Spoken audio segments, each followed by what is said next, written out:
bargained with. It can't be reasoned with. It doesn't feel pity or remorse or fear. And it absolutely will not stop. Ever. Until you are dead. Jason. Ellis.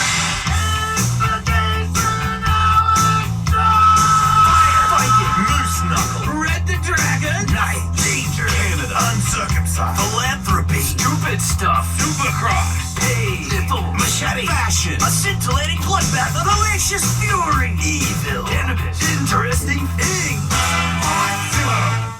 Radio. Gonna take it all the way. You better give me my temporary stopper.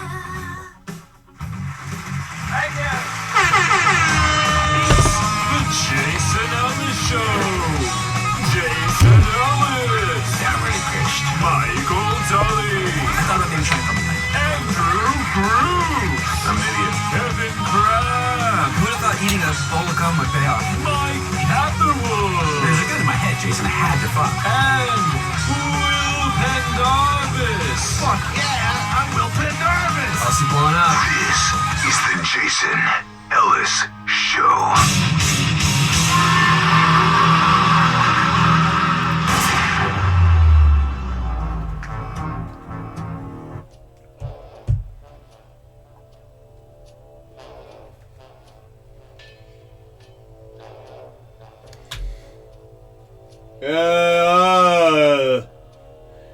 Yep. Welcome to the things. I don't really know. I saw a really good movie and I can't see it because I got a lot of stuff I gotta do. You know what? Fuck this stupid sound. Sorry, I didn't know what I was doing. I got woken up last night at 1 a.m. People kept kicking me. Yeah, because Katie's got like sleep apnea or some shit. What is that? Wait, what's that? No, that's not it. Something you can't sleep. She doesn't sleep. So, she's getting angry about it. And Insomnia? Yeah. And I snore. And she had a sinusing and then they gave her steroids. And ever since they gave her steroids, she doesn't sleep right. And things are getting weirder. And yesterday was weird. And then last night,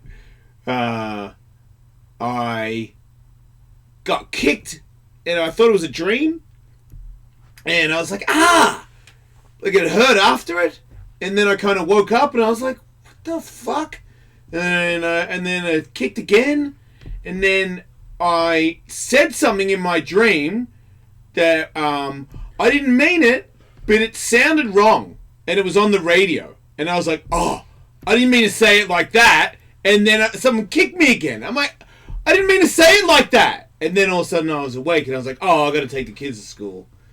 And I just get up and I go to the bathroom and I'm like, it's not light. And I don't know what's going on. And I'm like, wait, where's Katie? And there's no one in the bed. And I'm like, what the fuck is going on? And I'm like, and then I walk downstairs and I walk downstairs. I think Katie's like in the living room upstairs, like on a couch there, and I don't know, but as I walk downstairs I start to recollect people kicking me for snoring. It's like I wasn't awake for it, but for some weird reason I'm getting a playback of it as I'm going downstairs, and I'm like, wait a minute, did I just get kicked a bunch because I'm snoring? Like if it was like a drunk snore, maybe I'd let you pass, but just me, man, I just went to sleep. I don't know what happened. But she must be so not sleepy that my snore must have freaked her out, and she flipped it. She fucking road raged on me, and kicked me a bunch to wake me up to stop me from snoring, and I caught all of them subconsciously. You're like half awake, right? I guess you're alive. It gets accommodated into your dream state. Because I thought maybe it didn't even happen, and I was. I get up and I go downstairs and I'm like, I gotta go back to sleep. I gotta take the kids to school. I'm like, wait, did I get kicked? Wait, she's fucking kicking me? I gotta, you know what I mean? Like, I'm the fucking machine. Don't break the fucking machine. It's gotta get up and do shit. Stewing in the room by myself in the dark. And I'm like, I gotta go back to sleep. So I get on the couch and turn TV on, because TV will help me go back to sleep. And she comes down. And she's like, can you not sleep? I'm like, yeah, because you fucking woke me up. Because, but I didn't say that. I'm like, you fucking woke me up.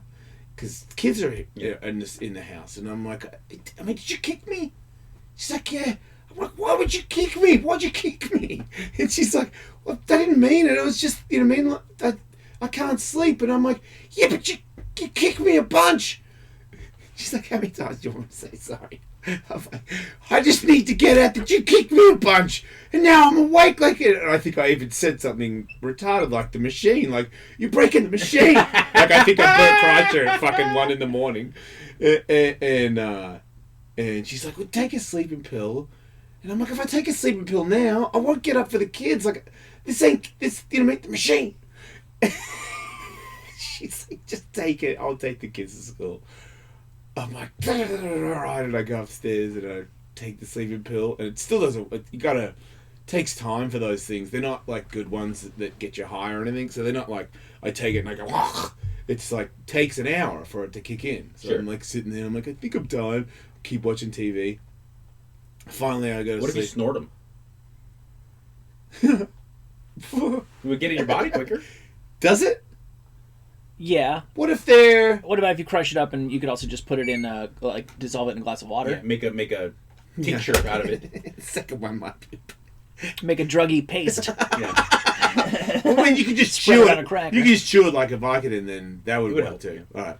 Yeah, I didn't think of that. So, when I woke up, I wasn't sure... Put it in cough syrup. Yeah, then I would not be here. You can mix it with Ambien. You guys have got all the good ideas. But anyway, this morning I told him, like, go see my doctor. Like, you need to get on my program, because I'm like, I couldn't do this. I couldn't. You know, there was a time there before I took him where I was awake until 3 a.m. a lot. Or I would wake up at 3 and just be awake until like 7, and I was going crazy. You know, these days I'm a little bit different on taking these pills. That, you know, I wish I didn't have to take the sleeping pills, but when I see Katie, you know, and I'm like, man, I don't. As far as I know, unless all the doctors are lying, they're not like killing me. They're not like ruining my organs or anything, and I get to go to sleep. And I feel like if I didn't go to sleep all the time, that would be more unhealthy, because judging from what Katie's going through, I'm like, you should just go see my doctor and take these pills, because I just get 6 hours at least, you know, unless somebody kicks me over and over again at 1 a.m. It's one pill and I just go to sleep. I get a sleep, you know? That's beautiful. Do you think it is or not? I have trouble sleeping. And but you're completely sober, so you can't take anything, right? No, but I could probably take something along like what I get, right? I'm assuming you're taking trazodone? Yeah. Yeah. Yeah, so you're that's perfectly fine. Anything that's not habit forming, yeah. Okay. Yeah, so I think that's what she should take too. But every once in a while I mess with the melatonin. You know, okay. I think it helps. I do both. I do the trazodone and the liquid melatonin as well. I stack them on, man. I try to get my sleep. I swear by melatonin. It's amazing. Yeah. It's one of the actual like hippie Whole Foods type supplements that really works. It's the exception that proves the rule. Yeah, I know, right? It's like you get works. You get the Jason soap and you're like, wait a minute. Yeah.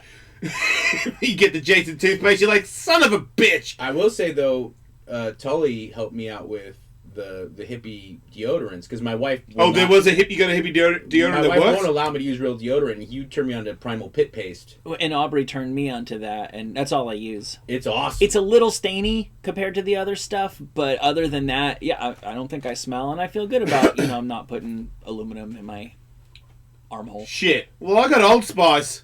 It says it doesn't have aluminum in it. Yeah, I don't know. So, fuck. I don't know. I've not done a whole lot of homework into it. I'll fully confess I wanted that. to get that. I like it. You can buy it on Amazon, and it's not that cheap, but I mean, what do you go through, like 2 a year? It's not really a big deal. Even if it's twice the price, not really that big of a deal. I wish I've never been in a relationship or had an ongoing sleeping arrangement with a woman who would wake me up if I was snoring, and my gripe is always the opposite. I don't want to be kicked, but I hate. I'm somebody who really doesn't want to put people out, and when I wake up in the morning, I go, I did not sleep all night. I've never heard anybody snore like that. And one time, fine, but then I have the talk with them, and I go, send me to the couch, man. I don't want to do that to you. Well, I'd be more, I don't want to sleep on the couch, but I would after today, I would contemplate getting like some sort of mouth guard thing that stops me from snoring as much, because I didn't know that. And wait, you're saying like they don't Maybe work? you have sleep apnea. I think every guy does. What's sleep apnea? It's a condition, something to do with your respiratory system during sleeping. Oh no, but that's you stop sleeping. You stop breathing for a second. Is that what it is? All I know is you have to wear some type of like band. Yeah, I don't have that. No, that's like to keep you fucking breathing. Yeah, those things are insane, and then a lot of people have trouble sleeping with those on for very obvious reasons. Didn't Steve-O doesn't say that Jim Norton fucking have that shit? Like, Maybe. he'll fucking die if he doesn't have a machine pumping crap into his face? I ran into Steve-O, by the way, here. He's engaged, so congratulations to Steve-O. What, today? No. Like a week ago I saw him, a couple days ago. What's a nose plug in the lady's nose? What's that? And it's It's hot. just Is what pure that is. vapored cocaine. I want that. Okay, I've never seen that. What I will do Wake up sometimes refreshed. if I've been drinking is like the Breathe right. Band-Aid things. That The looks like strips. a butt plug for your nose. Like, that thing is sealed. Yeah. Sorry. Nose butt plug. Okay. I would give this a try. I would for sure give this. If it worked, yeah. Because Okay. the breathe lucky too. rate only does so much. Okay, seriously?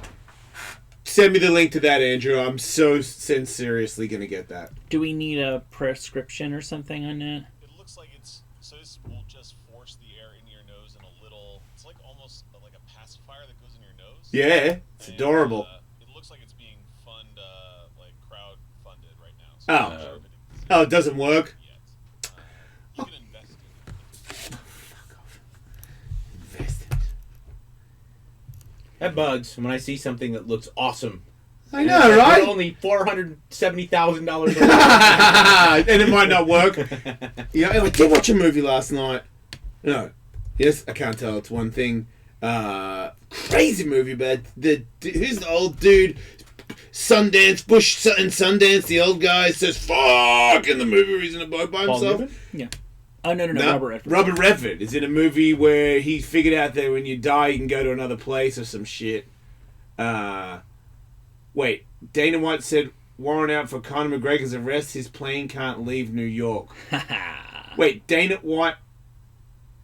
Wait, Conor McGregor's. There's a warrant for Conor McGregor's arrest? Yes, according to Dana White. Are you familiar with anything that's going on with this, Mike? Absolutely not. Oh, cool. Okay, so Conor McGregor he flew into New allegedly York. murdered Michael Chiessa. Okay, flew into New York. Here's video of Conor McGregor throwing.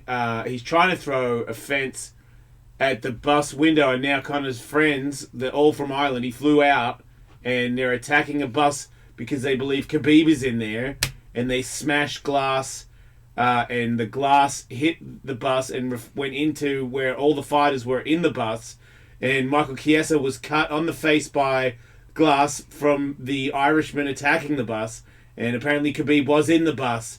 And yes, Conor McGregor and all his friends flew from Ireland to New York to beat up Khabib. And they tried to do it while in a bus of UFC fighters. And now, yes, Conor McGregor is now a warrant for his arrest.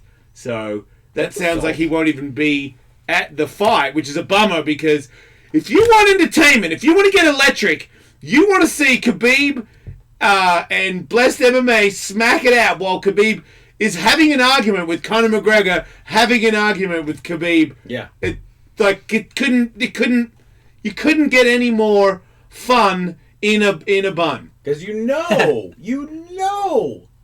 Khabib would be mounted in mount position, talking shit to the front row. And go, you are the next. Yeah. And Conor will be fighting security, trying to get over the cage to fight him in the middle of the fight, because he doesn't answer to anyone, because he's the most insecure. I was telling Andrew, if anybody has an inside on Conor McGregor's mind at this moment, it's me.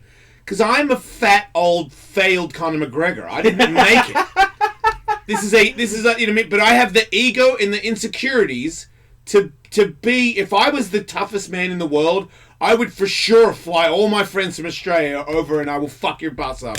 Because you try to strip me from my fucking belt, and I'm the greatest thing that's ever existed on the planet. Nobody knows who Khabib is. Everybody knows who I am.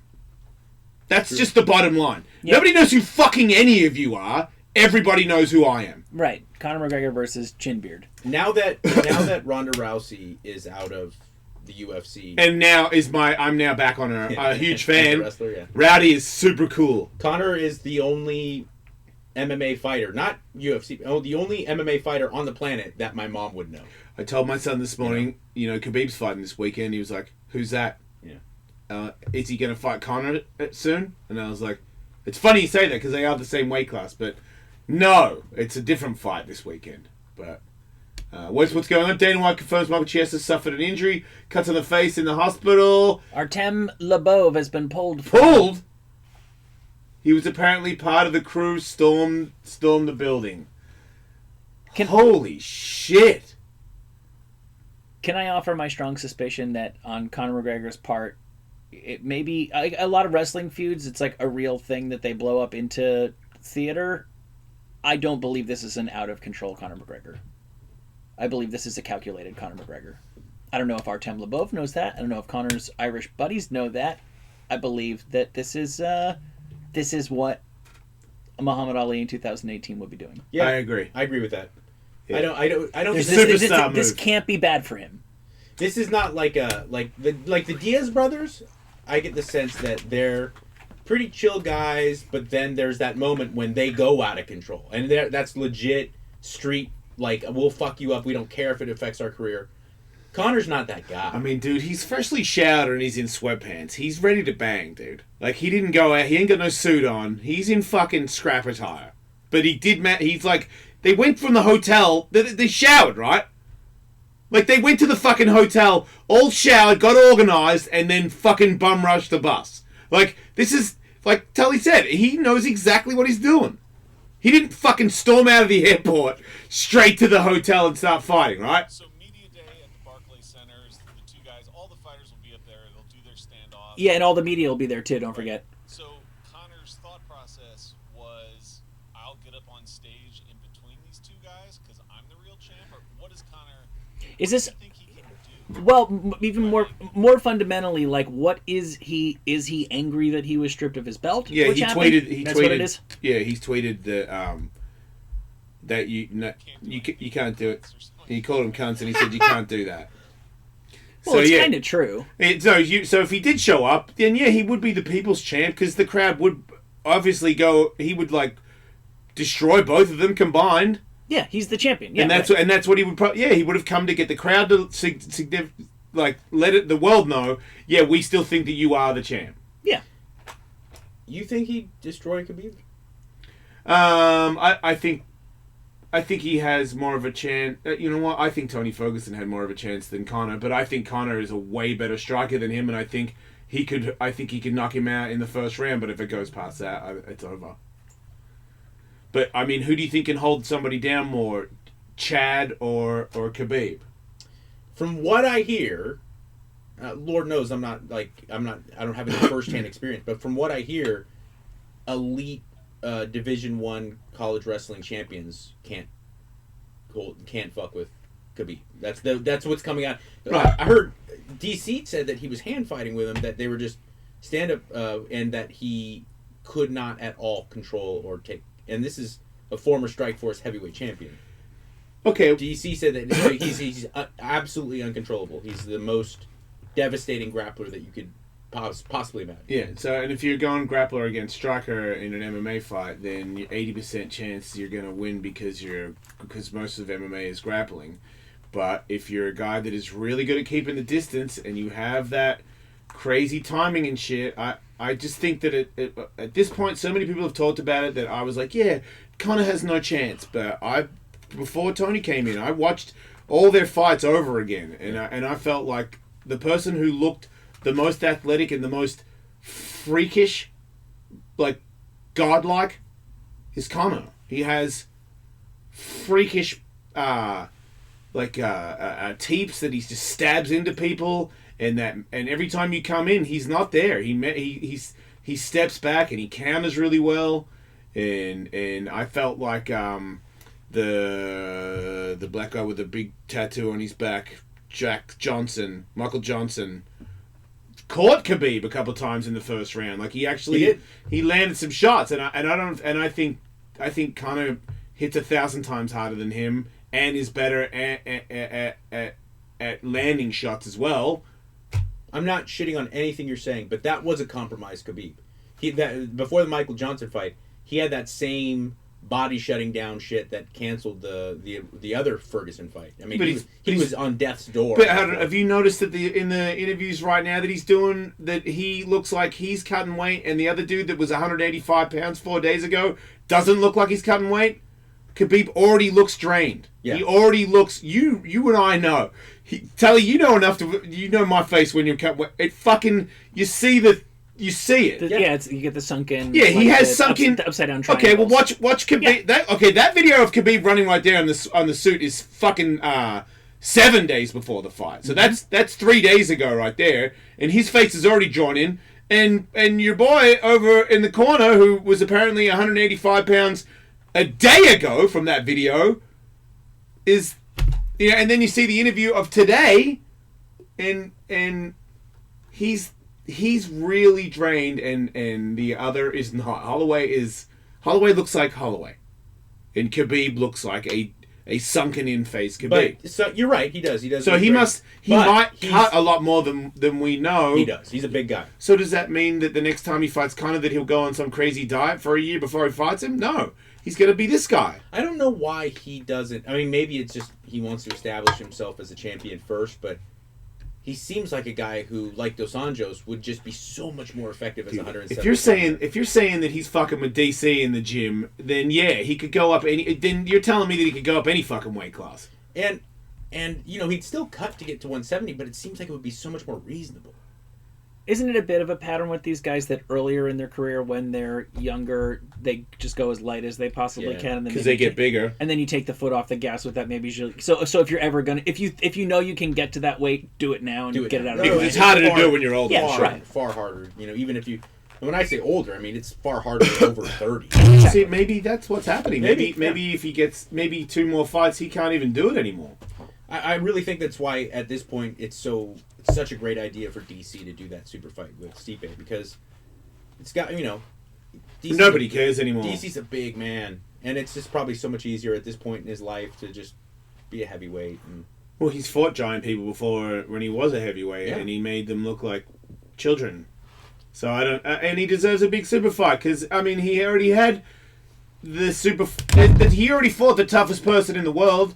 In my opinion, John Jones beats up everybody in every division. I think he beats up everybody. I don't want to name who it was, but a very reliable source who trains at Jackson's gym told me that for one fight, John literally didn't train. Yeah. Like he showed up on a plane from New York when he was with his family and got off the plane and whooped an ass. Yeah. And he was like fat and out of shape, and people were like, oh man, this may be the end for John, and he just tooled someone. And the average fan thought he was on fire. He obviously put his whole life into this fight. But that's terrifying to know that that early in your career you're showing up without training. Well, there's a thing that goes. I mean, it's not even just sports. In life, there's people who are just too talented for their own good. Right. I'm watching video right now of Conor, and the video shows that Conor didn't do anything. He wanted to, but he didn't. Oh wait. Well, a chair just hit the but that wasn't Conor though. There ain't no video of it. It was Tekashi. Oh wait, there it is. If he throws that, you're fucked. That's on video. No, he didn't throw it. The fighter videos from inside the vehicles are starting to trickle out to social media. Well, whether or not it's on video, there's numerous witnesses. You were listening to My Chemical Romance, Joshua. And then Dana White's statement was, "What happened today was criminal, disgusting, and it makes me sick." Now let's try saying that again if you're the fat guy sitting at the announcer's table in the WWE this weekend. It is right. It is. This is what happened tonight was criminal and disgusting. This is a and it makes me sick. You're right, Bill. You're right, Bill. And you know what? We're gonna have a lot to settle at WrestleMania. You made that guy. I'd like to see what Brock Lesnar has to say about that. You're like 100% responsible for him doing all of that. Like, you made him that dude. I watched the documentary. He made Dana. Dana made him. It's gonna be very good for the show tomorrow. This is right. Yeah, he probably got paid to do this. Go, Michael. Insinuate by Dana White himself. Well, yeah. He's running the whole thing. Those would be the only two guys who'd be in on this. We're puppets. We're puppets. Dana's got to be pushing for whoever wants to file a police report to be like, come on, don't file anything. Oh, you just give him money, right? Yeah. Be like, oh, we'll get you on a new fight. We'll sign you to a new contract. Like, oh, no, I disagree. I think he wants to get arrested. I think the visual of Conor McGregor in handcuffs being walked out by NYPD is fucking gold. It is you know, big. he's wearing a three-piece suit. And Connor's like, I don't give a fuck, riggedy-doo, dingedy-dee. Yeah. And the fucking NYPD are walking him out in cuffs. That's next level shit. And that's why this is pro wrestling, but better, if my half-cock theory holds any water at all, is because it's not, like you were saying before the show, Jason, he's not beating up a WWE bus in a WWE parking lot that just happens to have a full camera crew with people with makeup on. It's the element of complete reality. He has to, if this is fake, he has to go to jail. Hey, do you know if this is just from the video of Artem getting harassed by Khabib? Because that was like a day ago. Could have kind of just seen that video and said, right, everybody on a plane right now. What? I mean, dude, that video, if you're an MMA fan, that video was posted fucking hard yesterday. Did you see it? No, I don't know what you're talking about. Okay, Khabib and Artem, you know who Artem is. Artem Lebov. Yeah. That guy and Khabib. So Khabib's boys were surrounding Artem in the hotel. And Artem's a Conor guy? Yeah, he's Conor's butt buddy. And security looked like all Khabib's guys were going to maul Artem. And then in the end, Khabib came over to Artem with all security everywhere and like grabbed his cheek and did some sort of Russian cheek slap. I don't understand because I'm not from there. But look at him. They're all Khabibing him. And he's Artem by himself going, bro, I like Conor. And they're like, no, bro, you're disrespecting Russia because you're kicking Russia. You're kissing this little chicken boy. You know, and he's like, bro, we are champ, bro. You are not, well, they're probably arguing in Russian, come to think of it. Yeah. You are not Russia. No, they fully said Russian shit to each other. Yeah.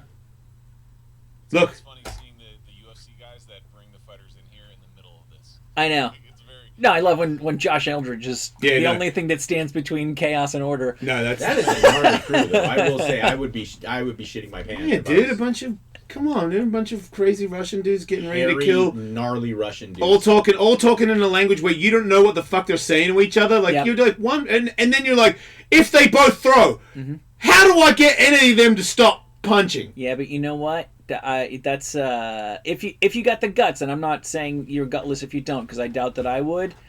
Taking a punch in one of those scrums is like being the mafia shine boy that got shot in the foot. Yeah. That's the best thing that ever happened to you. I could not think of anything better. Yeah, no. If I was working there, I'd be like, please catch me. Yeah. It's like and make it really good. Like knock me out. I wake up so rich. Just arrange it with some guy who's on his way out anyway. I don't even want money. I just want like the meeting with Dana. It's like, it's a pretty serious shot yourself there. You all right? Yeah, I'm all right. Well, you'll be out of the cubicle. You'll have an office for sure. I really respect your work and what you're doing here. Yep. You know, with Chuck Liddell's desk, can I have that now? Yeah. Oh, that's crazy because they have Chuck Liddell's name still on the office in there. Yes. He's great. Well, they have a lot of people's names. All of the great legends that, built the place. Literally, built the place. So, have an area there. Who is Michael Chiessa going to fight? Hopefully he's okay. They might, because if it's just glass that came off, it might just have a scratch. Either way, even if it's a scratch from flying glass. Oh, it's going to be a really good fight. That's fucked up. Because I'm with. Oh, Anthony Pettis, that's a fucking awesome fight. Wait, it's a terrible fight. Why? Because Michael Chiesa is going to blue ball him and he's tag going him out. to try. I mean, there is Anthony Pettis. Well, if Anthony Pettis wins by knockout, then it's a great fight. Otherwise, it sucks. Whoa! Fedler and fucking LaQuinta? Fucking hell. eloquent. It's so funny that there's a lot of really good fights on this card. Most notably, I mean, the rematch of Jędrzejczyk and Namajunas, no one's talking about it. Like, no one's talking about anything else besides Conor McGregor. No, he actually surpassed everybody. What a champion. He's not even on the card. He's probably going to be in jail on Saturday night. Is that an earthquake? Yeah, is it? Oh, yeah. That's for sure an earthquake. Yeah, we're in one. Cool. You okay, Andrew? Yeah, that's awesome. Just as long as stuff doesn't start Still going a little bit. ride the wave. Kevin looks scared. It's not awesome.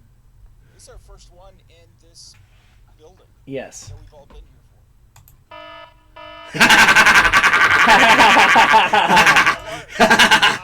That was a small one, too.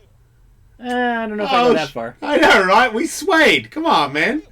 Sway? We're still swaying. What'd you guess? Look at the blinds. The 3 blinds are point swaying, man. Yeah, exactly. 3.8, something like that. Maybe a 4. I mean, unless it happened in, like, San Francisco. On the Richter. Yeah, that's a good point. Maybe it's a big one that happened in Catalina. Yeah.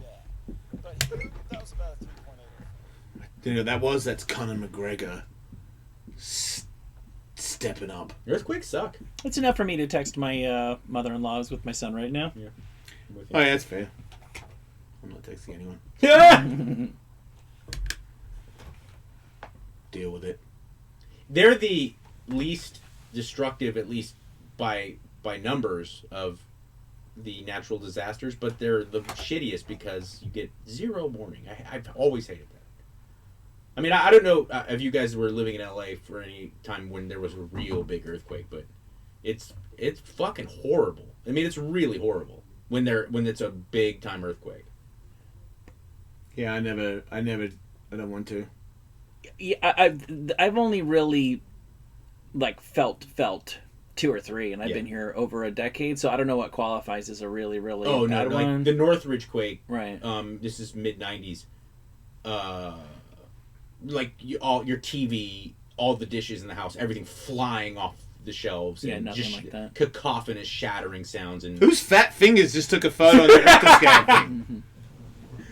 We're looking live at the I know, what- ABC7 Quake Cam. Is that what that is? Yeah, Wow. that's the live Richter. So it's still going. I guess so. That's odd. Preliminary 5.0 near Santa Rosa. oh, okay, it's far away. East IS. I don't know what that is. Island, California. Yes, that's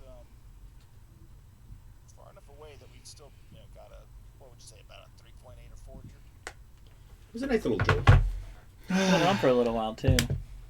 All right. It's just so. I think on an animal level, you I'm sure a tsunami is unnerving in its own right, but it's just that at least with the tsunami, if a tsunami comes, most people fight or flight's going to take over, and you're going to run away from it. Now that may be a completely useless, futile gesture, but when the ground beneath you gives way, it's just a uniquely it makes you feel uniquely powerless. I'm with you. I like it. Hey, Cam, you got testosterone problems? Yeah, man. So I got an issue here. First of all, let me say that you are the man. I listen to you every day. Tully, you're awesome. Thank you. Andrew, you're cool, but you're a fucking pussy for not smoking weed. I don't know what else to say about that, but no, my question is, I slipped out today. I've been taking D-ball, and I was an heroin addict, so I've been trying to stay clean. And kind of you're my inspiration, but I was getting clean the past couple of years, and I started taking D-ball, but I take G also. I flipped out today at work, lost it, and they suspended me for 2 weeks. Wait, you take what? You take what? D-ball and what? What's that? What's D-ball? Diana ball. Wait, you take steroids? Yeah. Why? Because I'm an ex-junkie, dude. I get staph infection all the time. I'm like dying over here, brother. Wait, how does steroids? I don't understand. Catherwood, you're an ex-junkie. What is he talking about? It's a bad idea, by the way, dude, to take D-ball by itself. Why is that? Well, because it's an anabolic, and Who is this anyway? I'm not sure who you are, buddy. I'm sorry. It doesn't matter. Mike Catherwood. I have an extensive history of using steroids. Disrespect you. I don't mean to disrespect you. No, I know. I'm not listening to Okay, so just listen. Here we go. I just have a long history and a pretty extensive knowledge of anabolic agents and steroids and stuff. And he was an ex-junkie. And I was an ex-junkie. And yeah. Okay, perfect person, man. He's great. All right. It's a bad idea hormonally to use Dianabol by itself without any testosterone. And also, you're much more prone to gynecomastia, growing bitch tits, and also, like you're pointing out, erratic behavior because you're throwing there's an artificially increased systemic effect that happens when you take an anabolic agent without any androgens, or vice versa. Gotcha. Yeah, I think I'm a plumber, and I work for like the 1%ers. I do good work, man. That's why they didn't fire me. But I lost. I almost tore this kid's head off today. Yeah. And I don't like to be like that. I'm not that scumbag person. Well, you got to get off those things, dude. Because especially if you're doing it yourself, you're not good at judging your own levels. And when your levels are off, that's when you become a crazy person. I know, but Jason, man, I'm fucking struggling with this dope thing, man. I'm on Suboxone. That shit don't help because I like to get fucking high. Okay, look, dude. I get that you're struggling. But just what I'm trying to tell you is the steroid part is making it 10 times harder to struggle with not doing drugs. It doesn't help you get off heroin. It makes it worse because you don't have the brain capacity to rationalize anything anymore because you're kind of a crazy person on steroids. I guess I am. Yeah, you're right. So get off the steroids. First thing you do is don't take any more steroids, right? And like sweat it out, eat some food, work out. You know what I mean? Do the opposite of... Because when you're getting off heroin, you need to baby yourself. And what you're doing is putting yourself on steroids. It's fucking insane! Save your... Okay.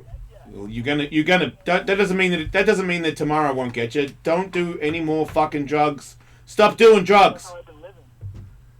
And how's that working out for you? It sucks, dude. I mean, I make good money, but my life sucks. Right, so maybe let's... Right, so let's change it up. Let's try no drugs. Yeah, that's true. I know some people don't recommend it, dude, but if you're just like trying to survive, smoke some weed. If you really have to do something... Okay, well then... All right, you're the guy, I can tell. All right, best of luck, man.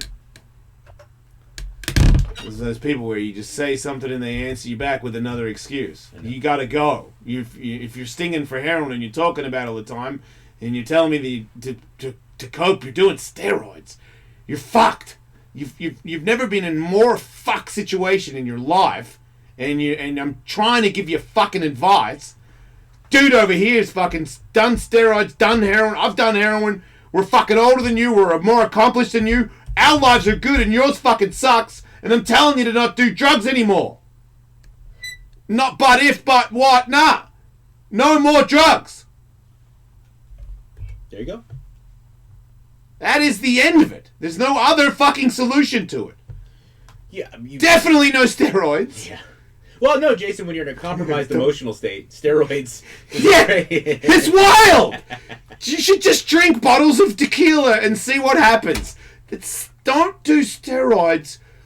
Do like yoga and stuff right now because you've got all the steroids in your blood and you're extra irrational.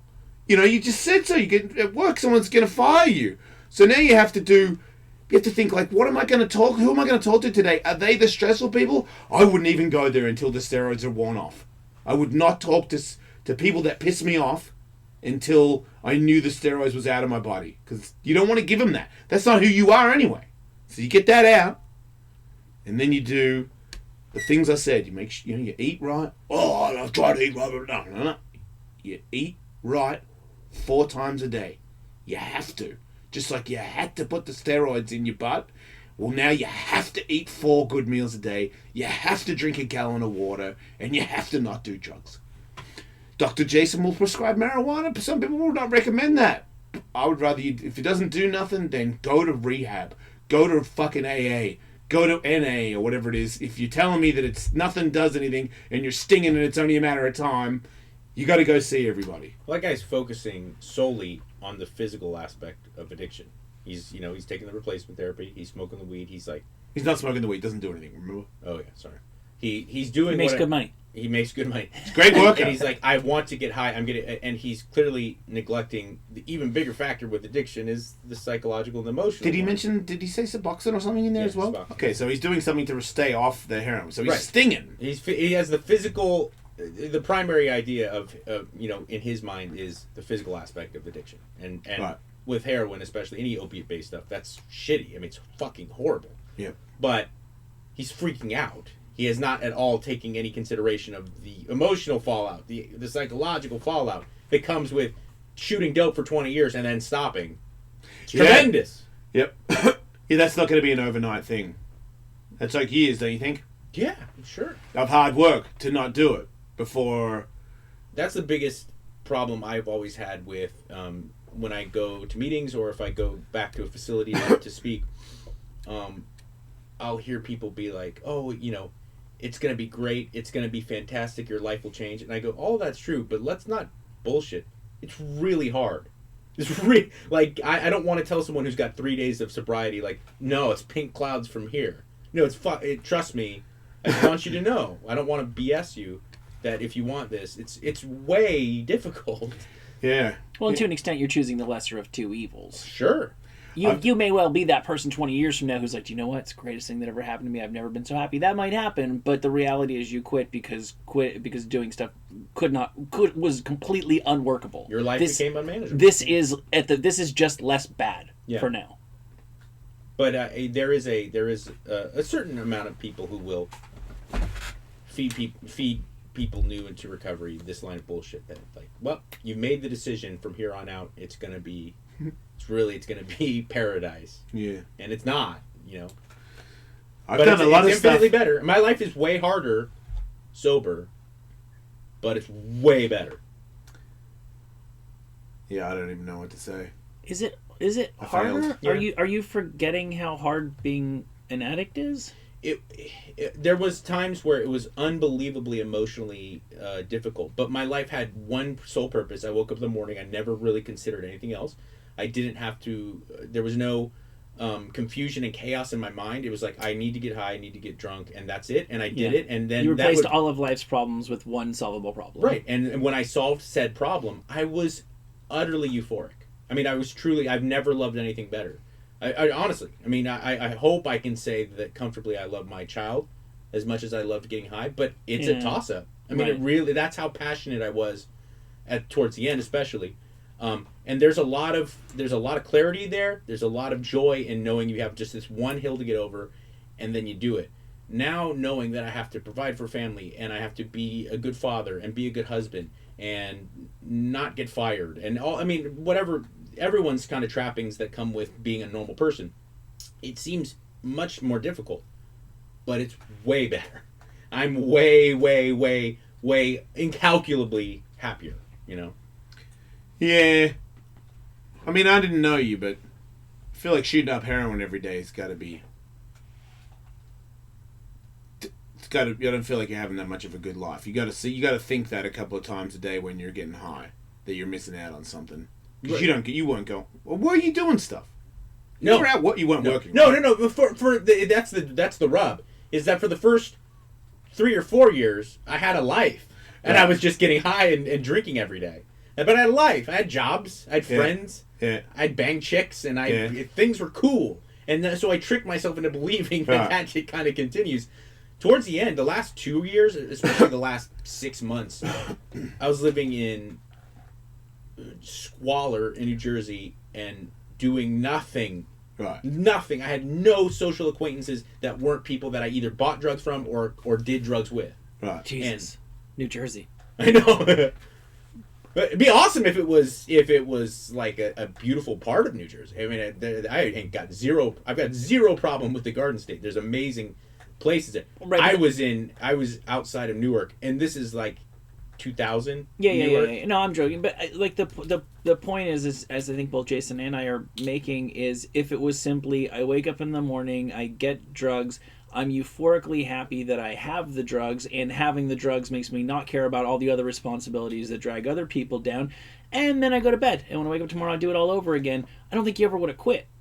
Well, because the fact of the matter is, it was fucking bad. No, because Right. it got to the point where you run out of money, you run out, the drug dealer doesn't come through, then you got all these other parts of your life where everyone starts reminding that all you do is sit around doing drugs and you're a failure, and then you're like, every now and then, sobriety enters your brain and tells you what a fuck up you are, and you're Could like, be more right. I gotta get it going, or I'll do so much I'll die. But Tully has a point. But sobriety enters, or your friends enter, or both, and you know that they're right, and that gnaws at you. If you got crazy into... Dana White at one point was crazy into mixed martial arts, and people were like, you're a bright guy. You could do anything with your life. Why are you throwing your professional abilities and time away on human cockfighting? And he's like, that you're entitled to your opinion, you're dead wrong. Because he believed in his heart of hearts he was on the right track. If you had believed that you were on the right track, you wouldn't have listened to your friends. Yeah, no,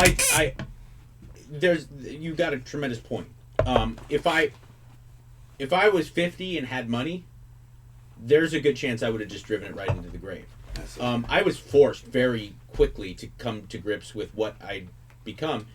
And I had gotten to a nice situation where I had this endless stream of drugs from a guy that I was, towards the end, essentially living with. But he was wealthy and older, and he... Was he gay? Yeah. Yeah. And provided me... Hey, we've all been there. And, but I had this strange moment of clarity where I realized, like, I was in a hotel, came back to LA, I was in a hotel in, like, Inglewood, and it was midday, and there was just, like, Jenny Jones or some daytime television show on, and I'm standing there, shirtless, sitting there at the end of the bed shirtless with 2 beers in my hand, and I had just smoked some rock towards the table, and I look, and I happened to have like a clear view of the mirror, and I just looked at myself, and I thought, I'm 21, and I mean, I had this weird, overwhelming feeling. I was 21, almost be 22, and right there I decided I can really give it a shot. I can have a good, normal life. I really can. There's an opportunity here. There's only one big, giant elephant in the room that prevents me. And it was like right then I walked over, went to the Yellow Pages, and I called a facility. And I got a bed. They had a bed. That was it. There was no... And You didn't rob your boyfriend on the way out? To Tully's point... He robbed you. To Tully's point, though, I already had the normal stuff that would, like, get people clean. I woken up in the hospital so many times, gone to jail, had my parents... just so disappointed in me. I essentially lost their respect. No friends. All that didn't factor in. It was that moment of like looking in the mirror and realizing that, oh, this isn't as great as you're making it out to be, and that there is an alternative, and that at this point in your life you really could have that alternative if you wanted. It never seemed realistic before. Like the idea of not drinking, using drugs. Well, what the fuck's the point of being alive? But then it was like weird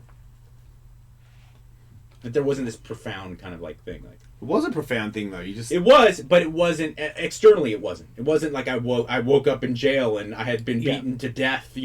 Half to death, and wasn't a classic rock bottom. Or I killed someone in a DUI. Like these stories you hear. Right. I love Sam Tripoli does the joke about how a woman in some meeting he's in is like, oh yeah, I kind of had a moment of clarity and I realized I was like having sex with these 2 women and how did I get here, and it's just like how different rock bottom is for men and women. He's I jerk off to your rock bottom. Yeah. Yeah, I think I heard James Hetfield do that. He wake up and he didn't know who was in bed with him every morning, and I'm like, well, sounds pretty cool. Ooh. Like my rock bottom, there was no new girl in my bed every night. It was, these hookers left me in a park, robbed me, and they took all my money, and I did heroin as a bummer. That's a bummer. I didn't wake up with a pimping out bitches. Who were you? Let's get in the bus and go on the road again. It was. Like there's a white collar rock bottom and there's a blue collar rock bottom for sure. Man, you said something there with the money thing. I feel like that one is if you have an income and it just keeps coming in and you can do those drugs, you're fucked. I honestly... So I feel like that's the bad part for junkies. They run out of money. People always, things get bad. people all the time, they'll be like, wow, it's so amazing you were able to kind of confront that so young. I was like, no, it's, to be honest, thank you, it was way easier. I had nothing. If I was myself now and had a couple dollars in the bank and a job like that would keep that, fuck. There'd be no stopping. You think you could show up though? For a while. Right. I mean, inevitably it would get out of control. Right. But that's why I think alcoholics have it so bad, is because I mean, it's pretty easy to understand what you're doing is destructive when you're engaged in illicit behavior. It's hard to kind of come to grips with that when you're going to like a business lunch and having a couple drinks. You know what I'm saying? Like, it's just available everywhere. See, I kind of feel the same way about pills. I feel like a lot of people can, because I don't want to say that there's a good way or a right way to do pills, but I think that there are a lot of people who, like when Courtney Love came up recently on the, no, I just literally bumped into her in a hallway one time, and that was not a sober person that I bumped into. But maybe she hadn't had a drink in 10 years. Maybe she hadn't done heroin in 10 years. Maybe she had some anxiety issues. Maybe she had this. Maybe she was depressed. Maybe she took that pill. Maybe she took that pill. And maybe she'd found her way to a place where she was totally sober and showed up for stuff. And I don't think she was, passing out and peeing herself in hallways and stuff like that. But she wasn't sober. Sure. And man, I do. My heart goes out to people who are addicted to prescription pills, because that's another thing. If I have a medical professional give me these drugs, fuck, man. I was defensive as it was. And I was smoking rocks all day. Mm-hmm. I can't imagine how defensive I would be if I was like, I have a prescription, motherfucker. I have a broken arm. Or I have a slip disc, whatever it may be. And I think for a while it's easier to be functional on those. You sit in the groove a little. I guess there are people who can just get shit-faced and then just go to work and do stuff. Yeah. But for the most part, you slur, you stink. It's like there's giveaways there. Weed's the closest thing to it, where you could be on a fair number of pills if you do them habitually, and you're still walking and talking and doing stuff. And some people do that stuff, and if you haven't done it yourself, you don't know. You'd never catch it, right? Like, I've seen people before, I'm like, you're fucking high as shit. And nobody else knows. Yeah. I'm like, you gotta be joking me. I've also had people come to me and they'll be like, I'm 4 days clean. I'm like, what? I had no idea. There's people who... Oh, okay, yeah. Just the chemically... Bullshit, you're hammered. Yeah, chemically, it just worked out for them. Like, they've been on Percocet for 6 months, and I had no idea. Like you said, if you're doing bumps, if you're drinking, even the most kind of dense person will be like, I think there's something up with Steve. Yeah. Do we care? There's some audio or video of Dana White commenting on the outrage of the events at the Barclay Center. Sure. He's very red. Well, he could have been yelling at Conor. That's a good point. There was a warrant out for Conor McGregor's arrest, and they're looking for him right now. His plane cannot take off. He cannot leave. His plane. With this warrant, they'll be grounded. He private jetted from Ireland to New York. If they don't catch him, he'll turn himself in. If they don't. Imagine he's going to be sued beyond belief, and this was a real bad career move for him. Wow. That is mysterious to me. Like, I don't believe that. I still feel like the next chapter in this saga is Conor like with a folding chair on Dana's neck somewhere. Man, that would be. Sorry, I love Dana, but that would be the coolest thing I've ever. They don't use real chairs for that. It's okay. Ronda walks out in a leather jacket. Oh, fucking just rowdies him. Well, Brock Lesnar's back in the UFC as of like today, right? I know, yeah. Yeah, he'll be there Tuesday after Monday night. But like, Conor's still going to be in the fight, right? No. Because he'll turn himself in. Yeah. Get bailed out. Okay. I okay. would think he would still be there Saturday night.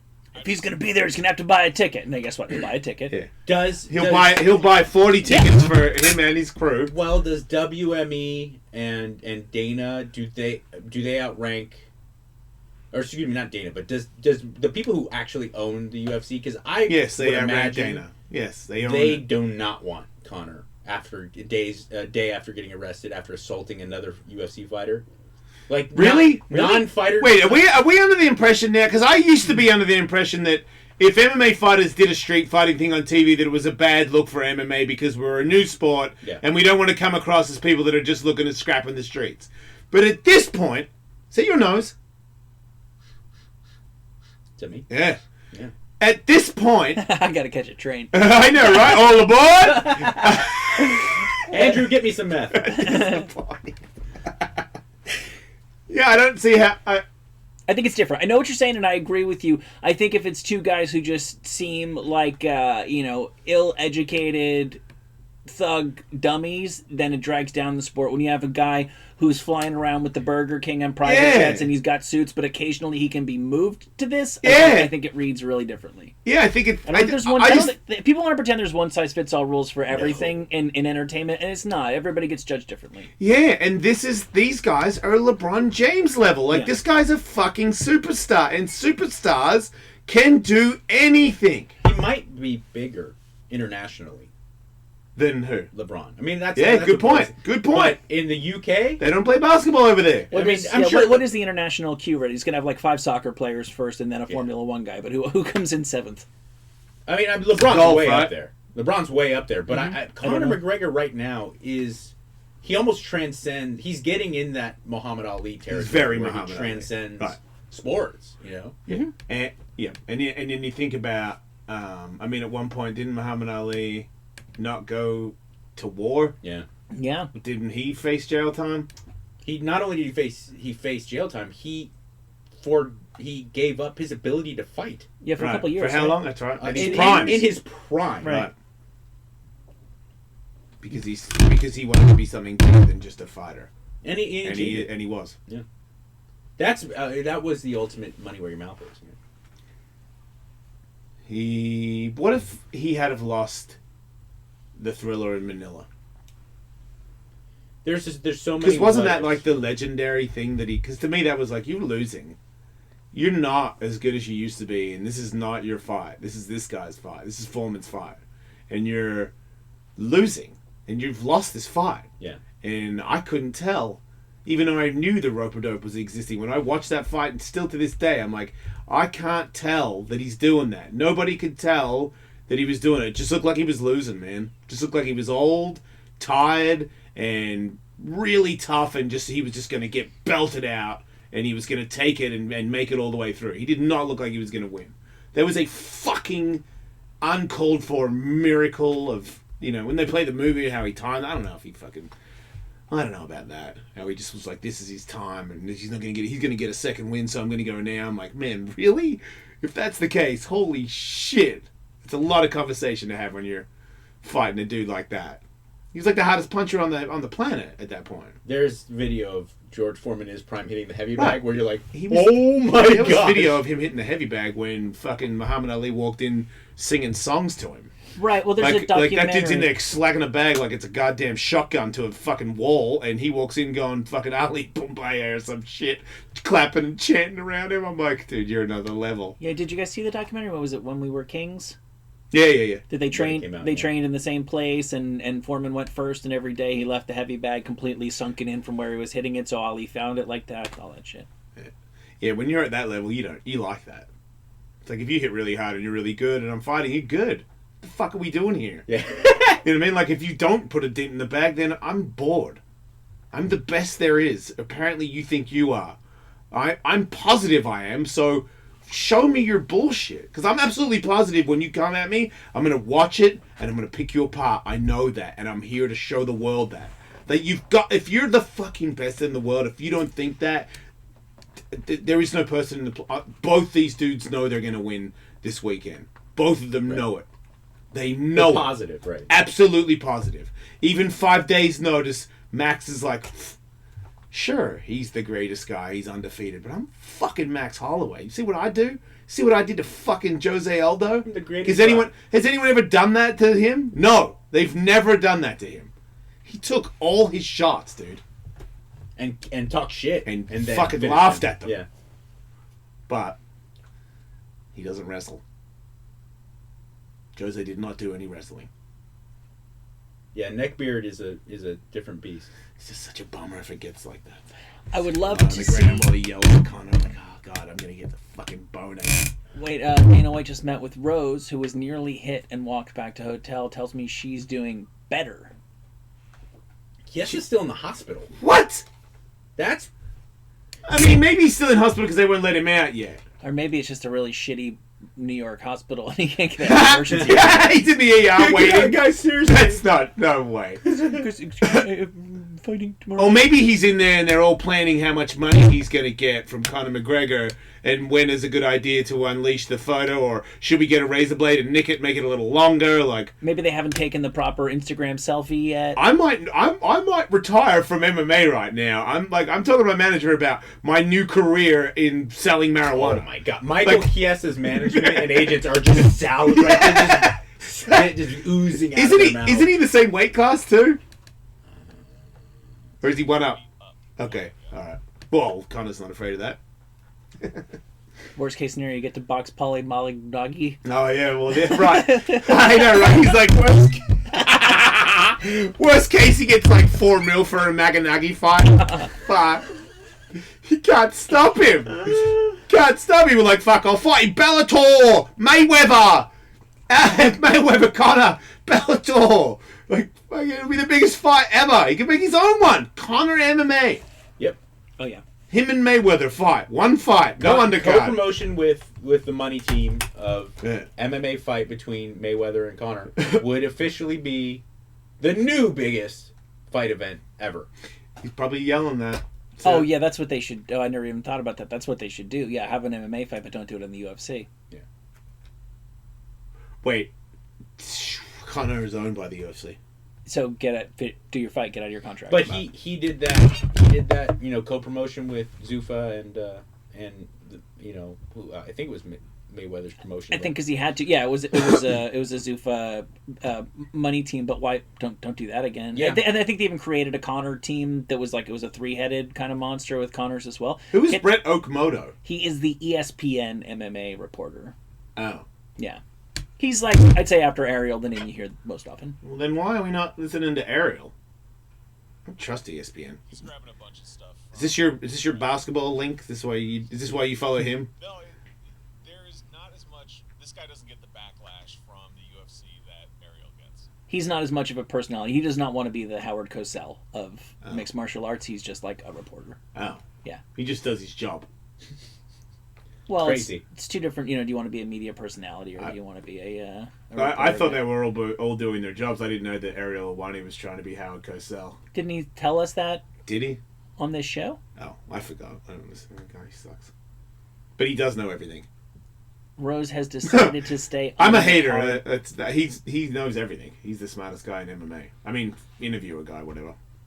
He Rose gets the facts. Decided to stay on the card. I'm told she is feeling better, reports Ariel Helwani. Feeling better? Like... She was spooked. Really? God, now I didn't know Rose could get spooked. If there's a bunch of Irish hooligans threatening to spill your van over, maybe... And then throwing tables and chairs and breaking glass on your bus. I mean, she's not a celebrity. She's not a superstar. She's just anybody else. How would you react? Oh, fuck yeah. So annihilated. How dare you talk poorly about She asked for it. I was on Rose from the first time I watched The Ultimate Fighter. But that's her take. Her giving scenarios.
When do you want news to stop? Wow. Ken Perez wants Conor McGregor banned from the UFC.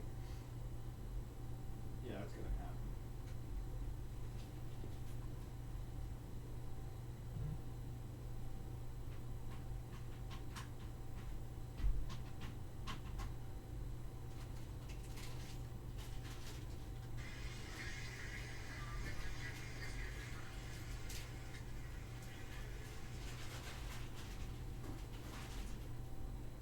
Hello?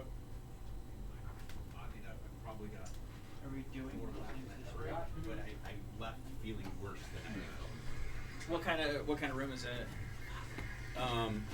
It was pretty full, but I mean it's Sycamore, so it wasn't like that. I mean it means a lot. It was But it was you weren't just talking to comics. No, and everyone was in there drinking, laughing, having a good time, and it was enjoyable from that sense. I got a great response, but I had to go up after Whitney Cummings and that Ernst guy who was just killed, like literally lit the room on fire, and Jackie Fabulous was coming off after me, and I felt so inadequate. You know what I'm saying? You are. Right. There's nothing. Yeah, I know. I always feel like, I don't know. I guess I'm just too dumb because everybody. I don't like going up first, Right. because it's a cold room. I would rather take my chances going up. I know I can't match what a killer's going to do in the room, but I feel like I can at least it's harder for me to generate enthusiasm in a cold room for myself. I feel like than it would be for me to take the crowd's already laughing and stuff, and if they've been hitting 9, 9, 9, 9, 10, it's easier for me to keep them at 6, 7 than it is to take them from 0 to 6 or 7. I definitely felt it because, like I said, it was a lot of the crowd was great and they laughed and it made me feel good. But it was just, I think, going. Thank you so much. I think it was just going home, realizing, man, I am so far away from a pro comic. You know, that was the feeling that I had driving home. Yeah, and it's funny because you just see it in a different way. There's I don't like most comics. I mean, fundamentally, in terms of sensibility, I like people I would maybe pay to see or something. I'm an alt comic. I'm not. I'm just doing mainstream rooms, but that's like who I actually am is the Natasha Leggero side of things.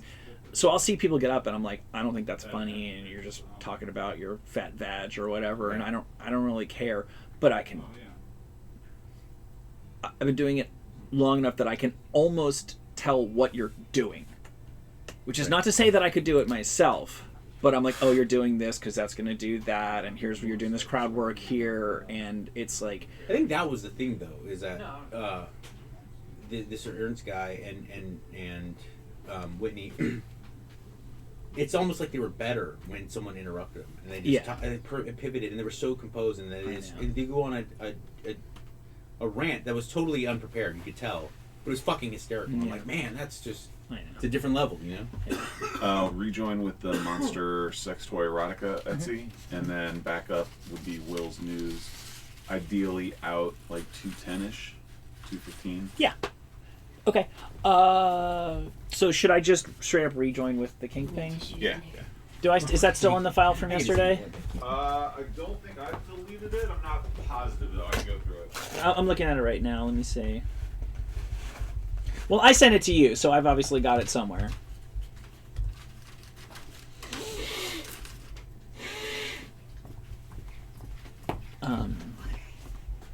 Thank you so much, man. 2.5 minutes, Jason. Yes. Relief. I know.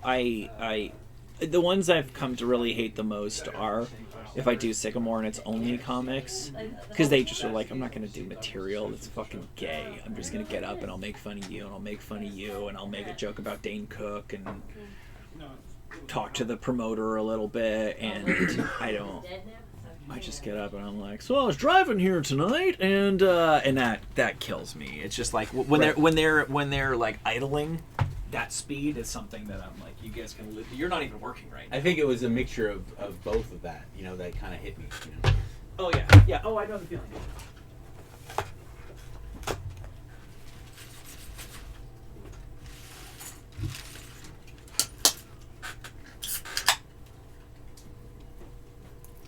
It was like feeling like because clearly both comics and then Jackie Fabulous in turn after our thing, Will's news after it or before it? After.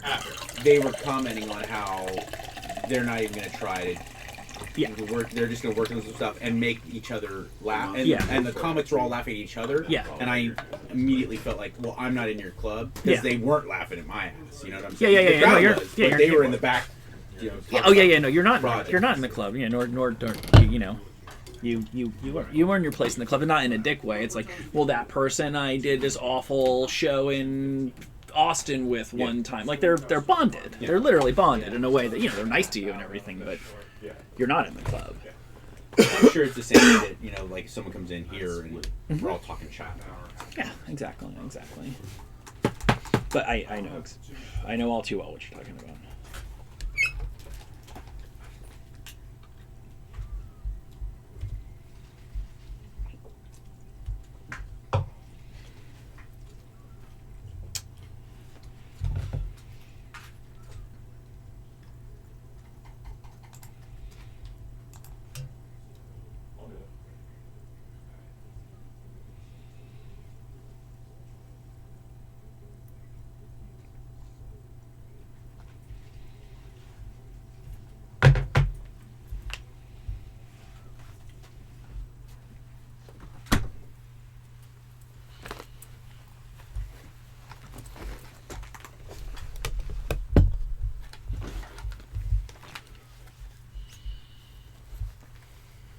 Hi, it's Larry King. You're listening to Jason Ellis. Your hat says butt nor killer. Butt snorkeler, mate. What does that mean? It means I get down in the butt and I go diving. You know what I'm saying? You're not Jewish. No, I'm not. No, I can tell. But I tell you what, the ladies enjoy it.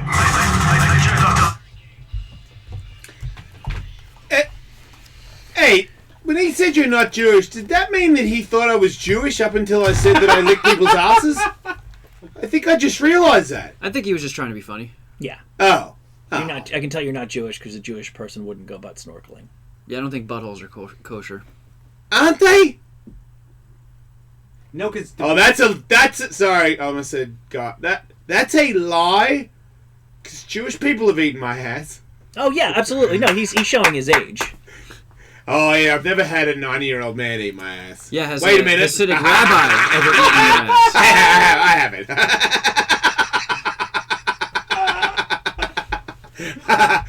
I jerked off on somebody as old as Larry King, but he didn't eat my ass. He probably would have. He looked Jewish. Well, speaking of straightforward, conventional sex acts. Yeah, segue for fucking save me. Kink.com, the legendary Kink.com, is relocating from. It's been in this famous old building up in San Francisco for a while. They got some new offices, and much like Russell Crowe and his ex, they are getting rid of some now bring my checkbook items, right, by having a little garage sale. So who wants to buy a human-sized hamster wheel? Yes! God, I want that for my podcast. It looks like something from like a 90s 9 Inch Nails video. Imagine that in the background if I could have a girl in a bikini on the hamster wheel while I was interviewing somebody. Nobody's doing that. It'd be great till she broke her ankle. Very respectful. Well, it's not at Sirius XM, so I don't have to worry about that. If it's at my house, they just leave. They don't sue the company.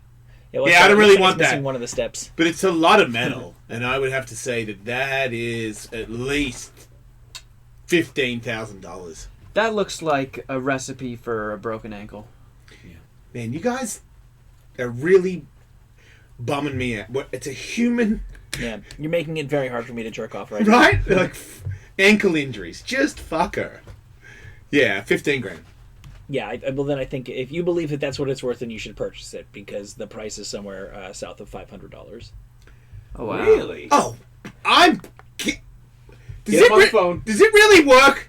And is a step broken or is a step working? Because if Well, it there's works... that one step that's you might Where? consider replacing. See right here where my mousey is? Oh.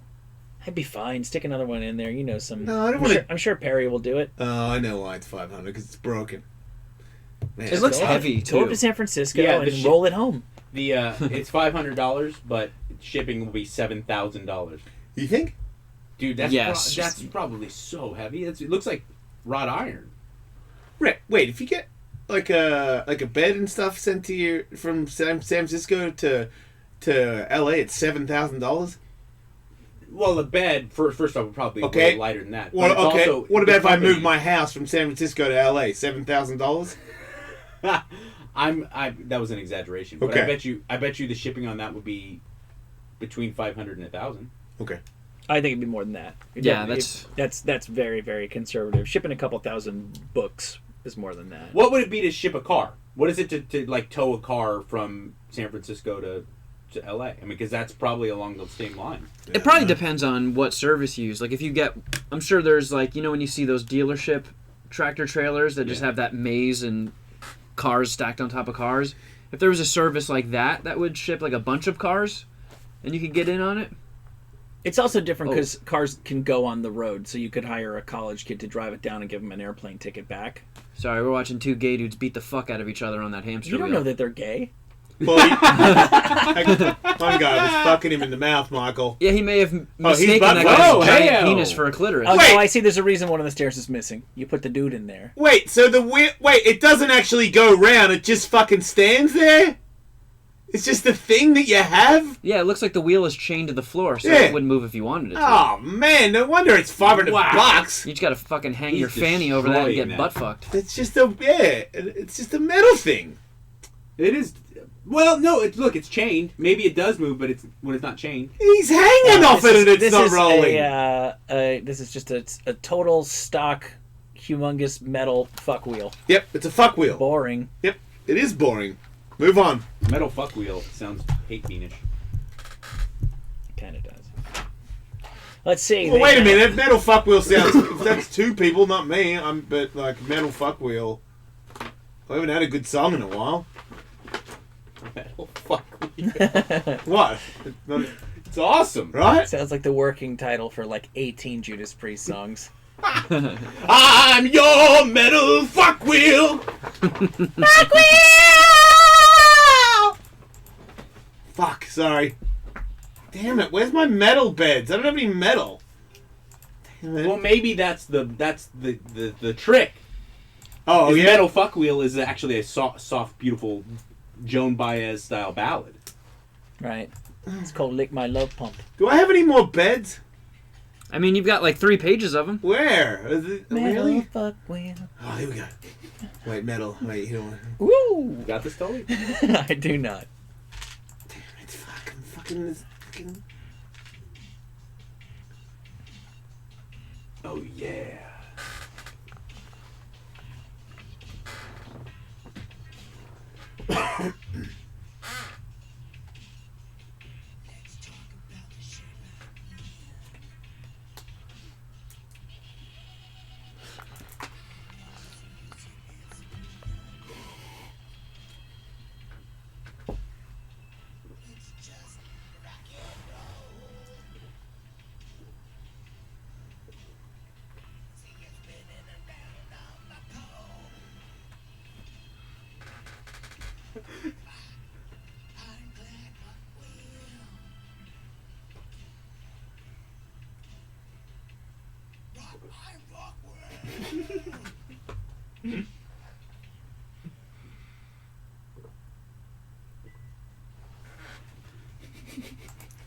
Sorry, it's not a very good bed.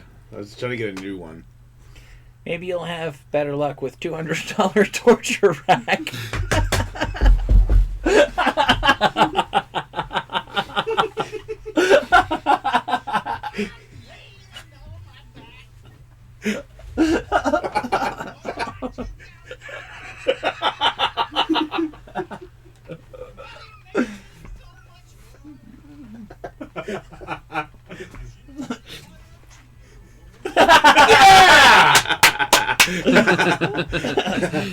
Oh man, that was a close one. Yeah, that one felt like old school Hapeen, like early days Hapeen. I liked that. Oh.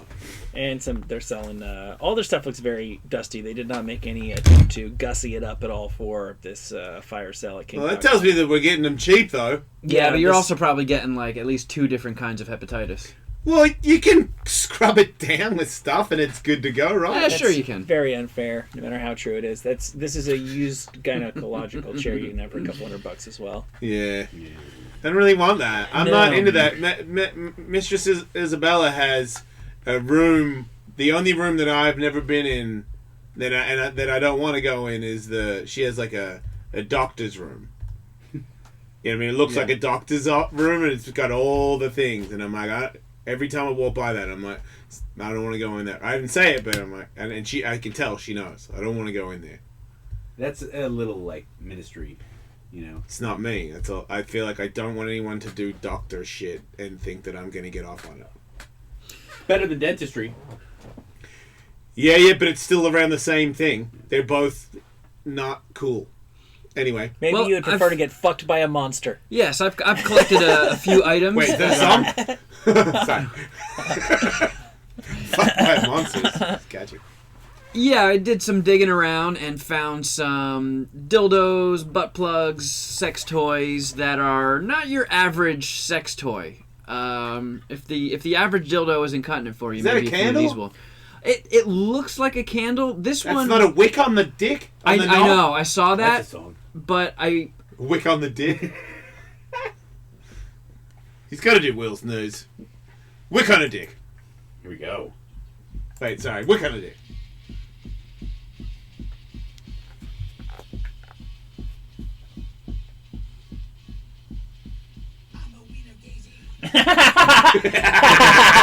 Touche. Live! Man, that's way better. You just get him 2 for hits. Touche, Will. So it turns out that it's not a candle, it's a piece of wood? This actually I found linked through a news story. This is from an Etsy store where somebody tried to make a penis which would belong to the fish man that gets fucked in Best Picture Oscar winner The Shape of Water. So this is supposed to be a dildo modeled after the fish man in that movie. But that's a lie. They're just saying that to try and sell it. Pretty much. Doesn't look anything like the fish man. I watched that movie. That's stupid. This is just some stupid dick candle with a wick on. That's a wick on the end of it. God damn it. Yeah, and apparently the attention it got from the news story was enough to sell out the inventory and cause the Etsy shop owner to put their shop on temporary leave. Oh. Yeah. Oh. But I did manage to catch the price of this fish dick. Oh, okay. If you guys want to take a shot at it. I love fish dicks. It's a button. You're a gay fish. $700.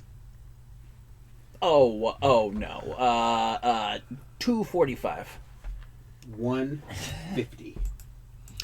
That is a point for Mike Catherwood. It's $180 to get that dick. Yeah! Yeah. You know your monster dicks. Yeah, get that dick.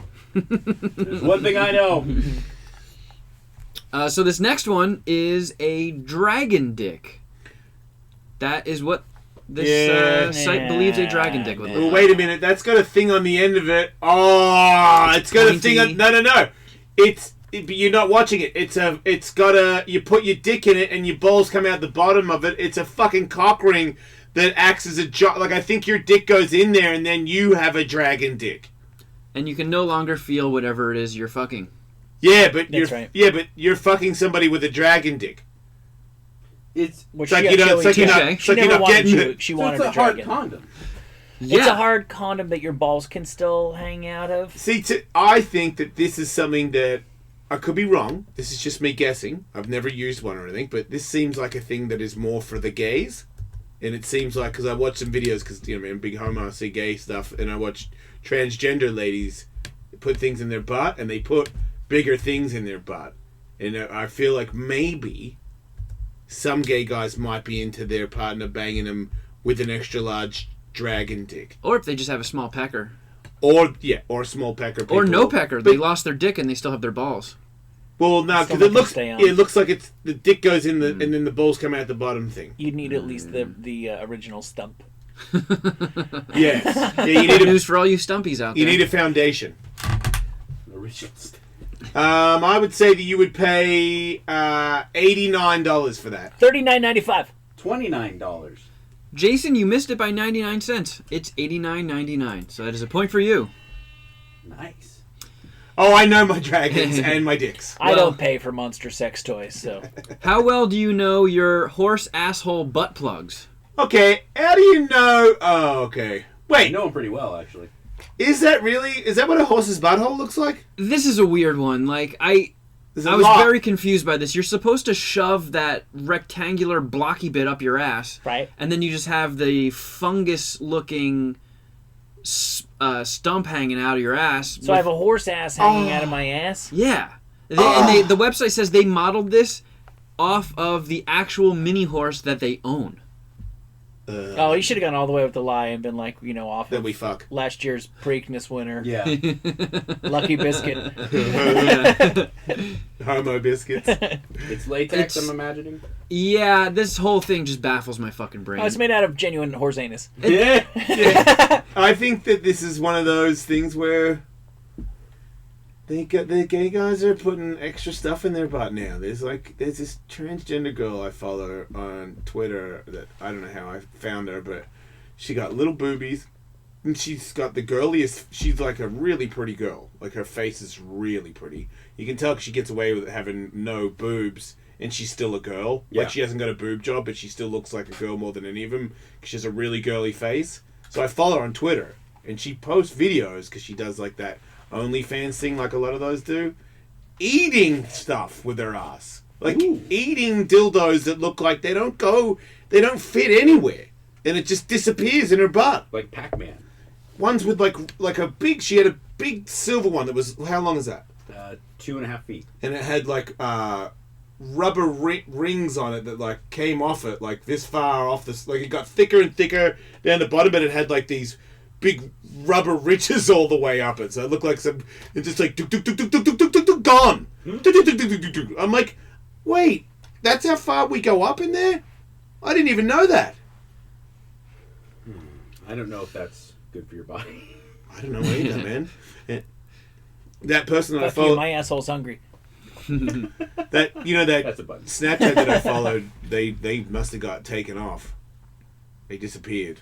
Somebody must have reported them for all their ridiculous stuff. I'm sure it'll spring back under a new name.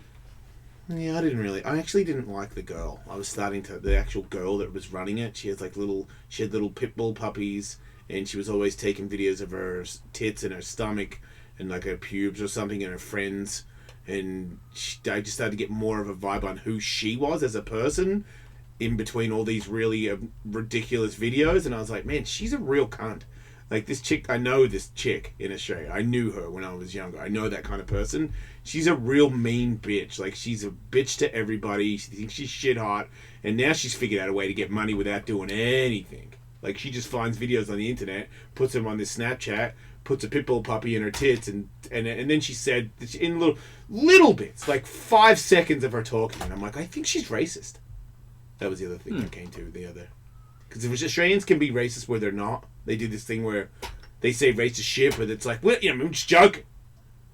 But you all say it all the time. You're fucking racist, And and you have to be pretty good at it to get it through someone's skull that you're racist with like 5-second intervals. You know what I'm saying? Like, Yeah. You got to be really committed to the game. Yeah. Well, one was a dead giveaway.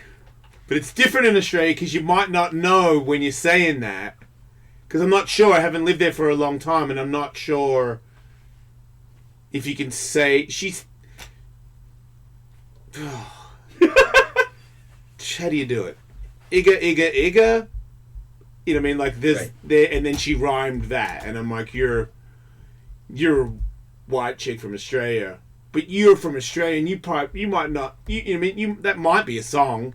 You might be just singing it drunk in your room, but you might not be. You might be like saying that because you're an obnoxious, stuck-up white bitch. I don't know. I just it's funny when you don't know somebody and they say that, how you can take it the wrong way. Right. Because I was like, oh, really? What the fuck are you saying that for? And then back to puppies. It's also an incredibly jarring word to hear, period. Especially, I don't know why, but it sounded worse with an Australian accent, which I always thought it sounded softer with an Australian accent. But maybe it's because I'm Australian. Yeah. She sounded really harsh when she said it. And she didn't do because we can't. We say ah. Yeah, you got that built-in little cheat code. Right. which means it's not a cheat code. Right, because you can't actually use the cheat. Right, it means you're... Yeah, because there's only one way to say it. so do guys in Boston, and we all know. Right, you're saying it the right way and the wrong way at the same time, which means you're saying it the wrong way. And that's when you know... When someone does the R and where they came from is the R, that's when you know for sure they're doing it in a racist way. But to me, if Australians do it, everyone's like, he's saying R. And I'm like, nah, man, that's how we say all of them. So you don't know. But I also think if you're in Australia, you don't know trigger or trigger because nobody has explained that big racist thing like I was explained to when I came to America. The difference is, man, this... And I was like, that doesn't sound right. Well, also there's a good chance you don't even understand like the meaning of the real ER. You don't get it. You don't get the understanding of the impact of that word. Yeah. You know. No, I was saying white people Trevor, telling me that there's triggers and triggers, right, and explaining the difference between them, and not realizing that I was in a room with a fucking racist Mongol, because that's not the way. You thought you were getting an English lesson. Yes, I thought yes. There you go. But I was actually getting a hee-haw lesson. Yeah, you were actually getting American History X'd. Oh, okay. Glad you put the X on it. Anyway, yeah, fucking a cow, putting your butt... The weird thing with this butt plug that you've got up here is it's a super rectangular bit on the bottom that looks like that doesn't come out of your butt. Yeah, that's what you're supposed to shove up your ass. That looks like it's really locked in. But I guess maybe it needs to be really locked in if you're going to town. For somebody to go to town on it. Real business. Which means that's a hefty pull when you get that out, right? That does not look like a party. Oh, you have no idea. I'm with you, though. Seriously. You haven't lived, darling. Hot. So how much are you paying for a horse asshole butt so plug? broken. I'm like $8. $79.99. $19.99. That is a point for Tully. You missed a penny. Fuck! $80. $98. Oh. I guess you pay $80 because you're a high level butt fucker, and you want to pay $80 for it because nobody can even get this in their ass. This is the UFC of butt fucking. It's this isn't Dana White would appreciate that, Mike. Yes, it's the UFC of butt fucking. The cow dildo. It's $20 for the butt plug, $60 for them to not report you to the authorities. There you go. All right, so this next one is another animal part. Whoa! That is a dildo modeled after a bear dick. Oh yeah, that's right. Yeah. Everybody loves bears. It's the weird. That's the thing that I saw. The reason I know this is because Katie takes into this gay guy store in Boys Town that's called 6'9", 15, something leather, 95 leather or some shit. I don't know. It's near the juice store. Oh yeah, I've walked by that place tons of times. Yeah. It's pretty scary. You walk by and you're like, whoa, you don't want to walk in there. But yeah, I walk by with my juice and then I'm like, all right, getting this juice was not the gayest thing I've done today. No. Going in there is way gay. But they've got a section where it's all different animals. That's where I saw the dragon dick and stuff. I'm like, wait, what? I'm like, oh, okay, I get it. So you might have an inside source on the price of this bear. Well, I didn't look at the price because I wasn't interested in purchasing, but I saw many animal dick shapes in there. Is this life size? Because I don't know. I don't know if you want to get close enough to a bear boner to measure it. It Wait, might eat how or else? fuck you or both. They can get bare boned. Of course they've measured him. I know. And if I'm in the market for a bear-shaped fake cock, like I want a real bear cock. You want to know if you can take it. Right. I just feel like for an 800-something pound animal, that's a small dick. And if anybody listening at really? home wants to check some of this out, just about all of these are from bad-dragon.com. If you want to see these for yourself. I'm assuming that's like 10 inches long, something like that. Mm. Yeah, I mean, horses are the longest dick people on the planet. But pound for pound, you're just like, wow, that horse cock is amazing. But I would expect a bear to have a smaller cock than a horse. Yeah. Yeah. Are you just no one making says you like a bear. It's just Are you just making you uncomfortable, Andrew? I don't even know what I said. Is Will okay with us talking about animal cocks? I mean, they're dildos. They're not actual animals. Good. Now- Glad it's all working out. Yeah, I lied. This is actually all pictures from Will's personal collection. Yeah. Is this... So there's somebody out there who... Put this in her butt, yeah. Get some kind of sexual arousal from bears, and that's why they no. My question is this: is this more likely to make somebody go, okay, I'm tired of this fake bear cock, now I've got to go get a real one, No, or see- does this satisfy your need for bear cock so that See- you don't actually have to go commit bestiality? I don't think it's a bear. I don't think it's you're putting it in there because it's a bear cock and you're into fucking bears. I think you figured out stuff that put in your ass feels good, so you're trying new shit. And it's like if there's a new vape vibrator or a new thing that for chicks' clits, they'll put them in there. This is like a new shape. And if you're a guy that's putting things in your butt all the time, I'm like, I'll try the bear thing. Maybe it feels good. I like the dragon dick. I mean, the dragon dick. There is no fucking dragon. So it's not real. It's mythical. People just want to challenge their buttholes with new shit. You want to be the like Khaleesi butthole. I don't think anybody who puts that in their ass is like, man, I wonder if I could get it attached to like an actual stuffed bear so I could back up on it and make it even more realistic. Oh, like, give it to me, Yogi. I'll ask you. Really? You don't think anybody sets up an elaborate scenario where they steal his honey or his picnic basket and he takes sexual revenge? Everyone's the Berenstein Bears, and they all just kind of get a family get together. Man, I guess I would like to think no, but maybe you're right, Michael. Maybe there's a bunch of homos out there trying to plant like some sort of bear cage that holds a bear, but it's sticks. Yeah. I've seen the You be video- Winnie and I'll be Piglet. I've seen the video of the guys who do that as horses. Yep. You know, and they're all in like horse manes with horsetail butt plugs. And they're all Yeah, this fucking could be each other. furry shit. And they're all Well, yeah, but wait, they're all fucking each other. No, the horse isn't fucking them. No. But they all pretend to be horses fucking. Yeah, I believe that, but I don't think any of them.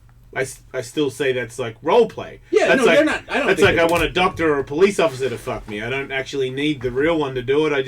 It's just like doing new stuff. Sure. Look, there's both because I've seen videos of an animal having sex with somebody, so there is both. But I think that's like. That's a sick. I feel like that's a yeah. There, I feel like that's like somebody that murders somebody too. They exist as well. That doesn't mean that everybody out there is a murderer. Look, I don't.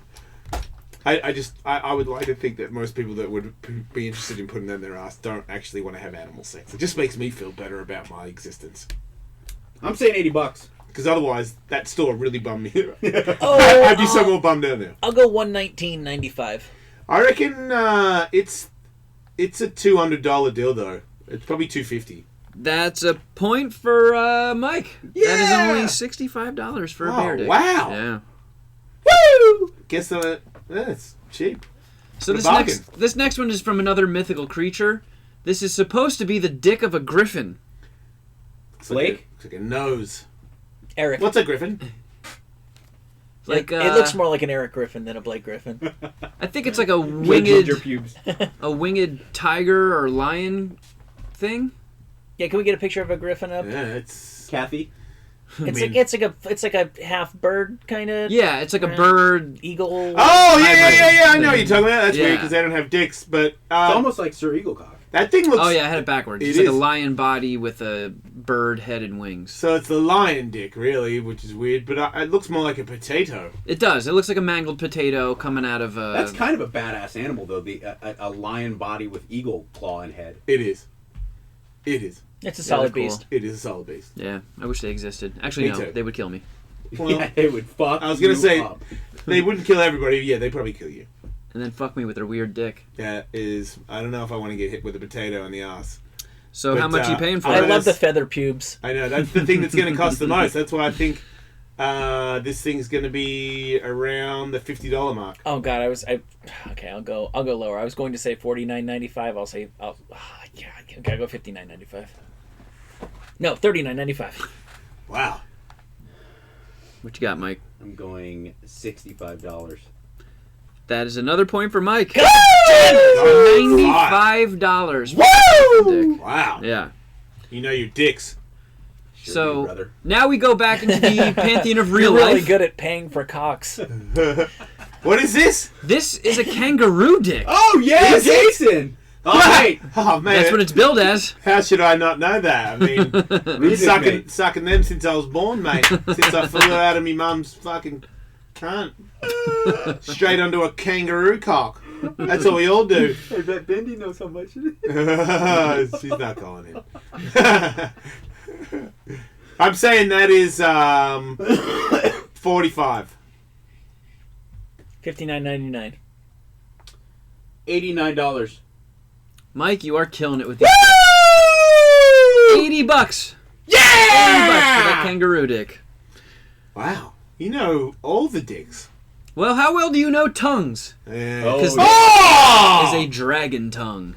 With How part big of is the that? dragon's snout enclosed. How big is that? It's about the size of a dildo.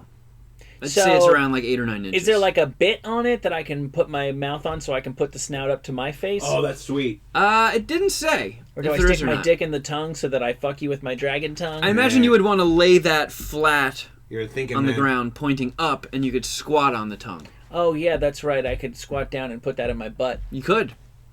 I'm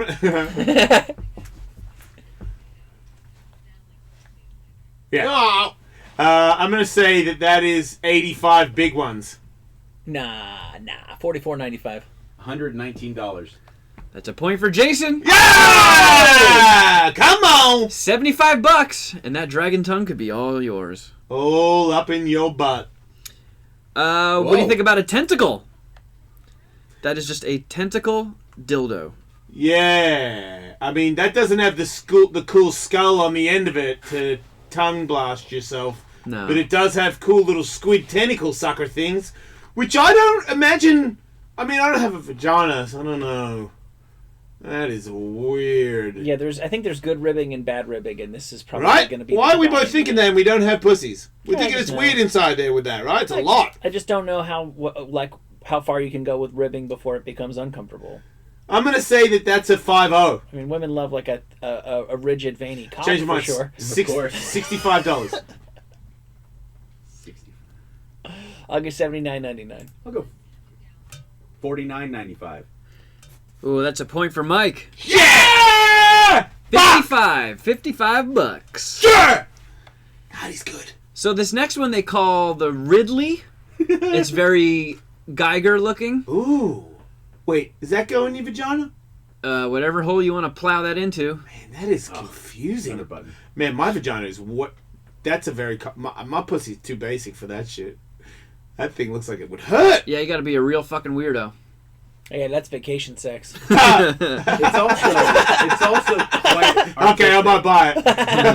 Right? You just gotta imagine. Hey guys, yeah, like who wants this in them? Because that's a frisky day.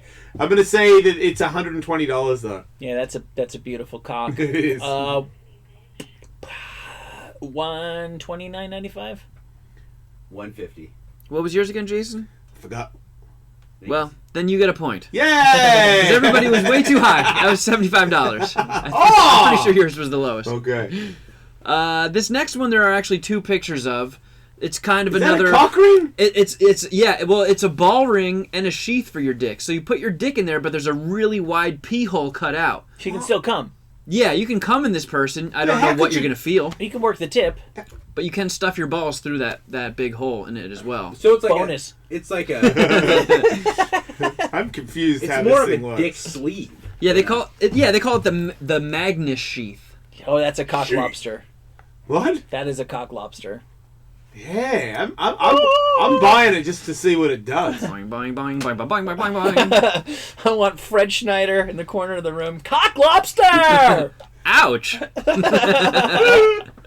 That looks like it hurts whoever is putting it on their dick, and then whatever it's going into is gonna hurt. $45? Just the way I like it. The more pain, the better. $55. $7.99. That's a point for Mike. $60. Yeah! All right, only a couple more of these. This next one is something. This is for the fellas. You stuff your dick in this wolf mouth. Oh, Jason. And that's supposed to feel good. Get off me. What? Wait, what? Wait, how? So your There's face teeth fucking, in front of it. Your face fucking lion-o. Yeah, it's a pocket pussy with, a wolf or lion face. But there's teeth in front of the hole. But they're rubber. Yeah.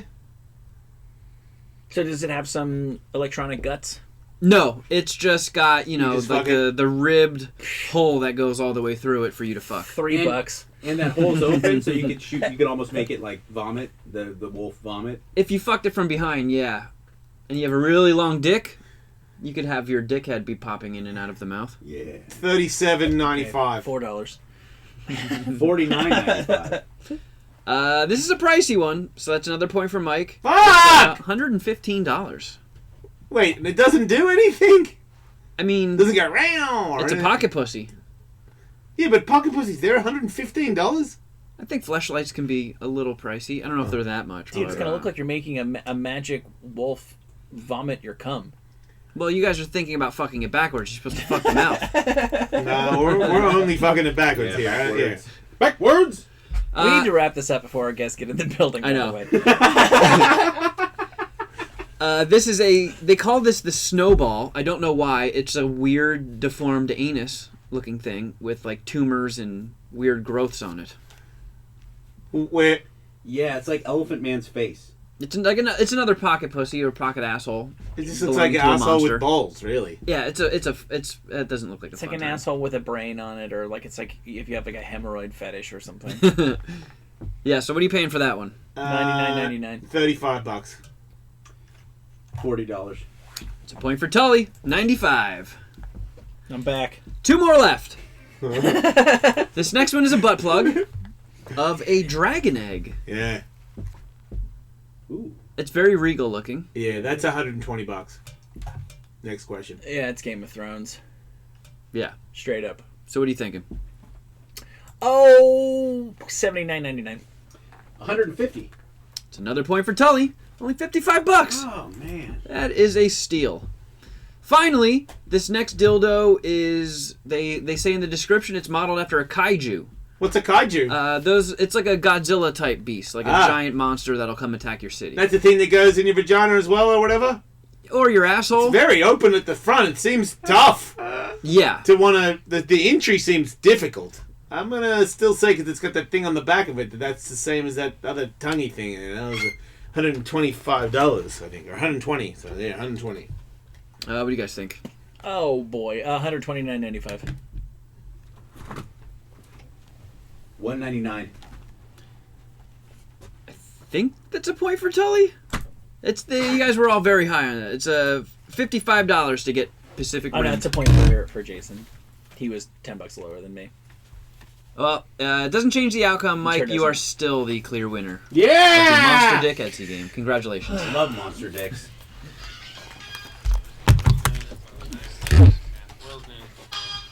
Andrew has a video of Conor McGregor, and it clearly shows him as the guy who threw the thing through the thing. Well, right, he's got to be the guy who gets arrested. It's not fun if Conor's Oh buddy... my god. Oh no. Oh man, he is a maniac. Man, he just grabbed what's it called? What do you call those things? A dolly. Man, that's insane. Man, that's insane. Yeah, I hate to back up other people's stuff, but that's not right. Nobody should be doing that, man. It's assault. That's very dangerous, man. That thing could have hit if there was a person in where that window hit, that thing went far enough in to hit him in the head. That's apparently what Chiessa is suffering from. Is like a ton of tiny little cuts. Right. Not like one big shard of glass. Right, he just got a little shattering of glass, just cut up his face. Death by 1,000 cuts. So if he has enough little cuts on his face, they won't let him fight, right? It still looks like it's up in the air, 50-50 right now. And Rose almost broke her hand. That's apparently what she was shaken up about. Broke her hand how? Not clear. Like hit something in there. Something like that, yeah. Fucking idiot. What a fucking idiot. Nate Diaz has weighed in on this. Look, honestly, I don't know if I want to be a part of the Fucking motherfucker. Yeah, you're a fucking idiot too. Like you're the only person that shouldn't say anything because you're one step from you invented this.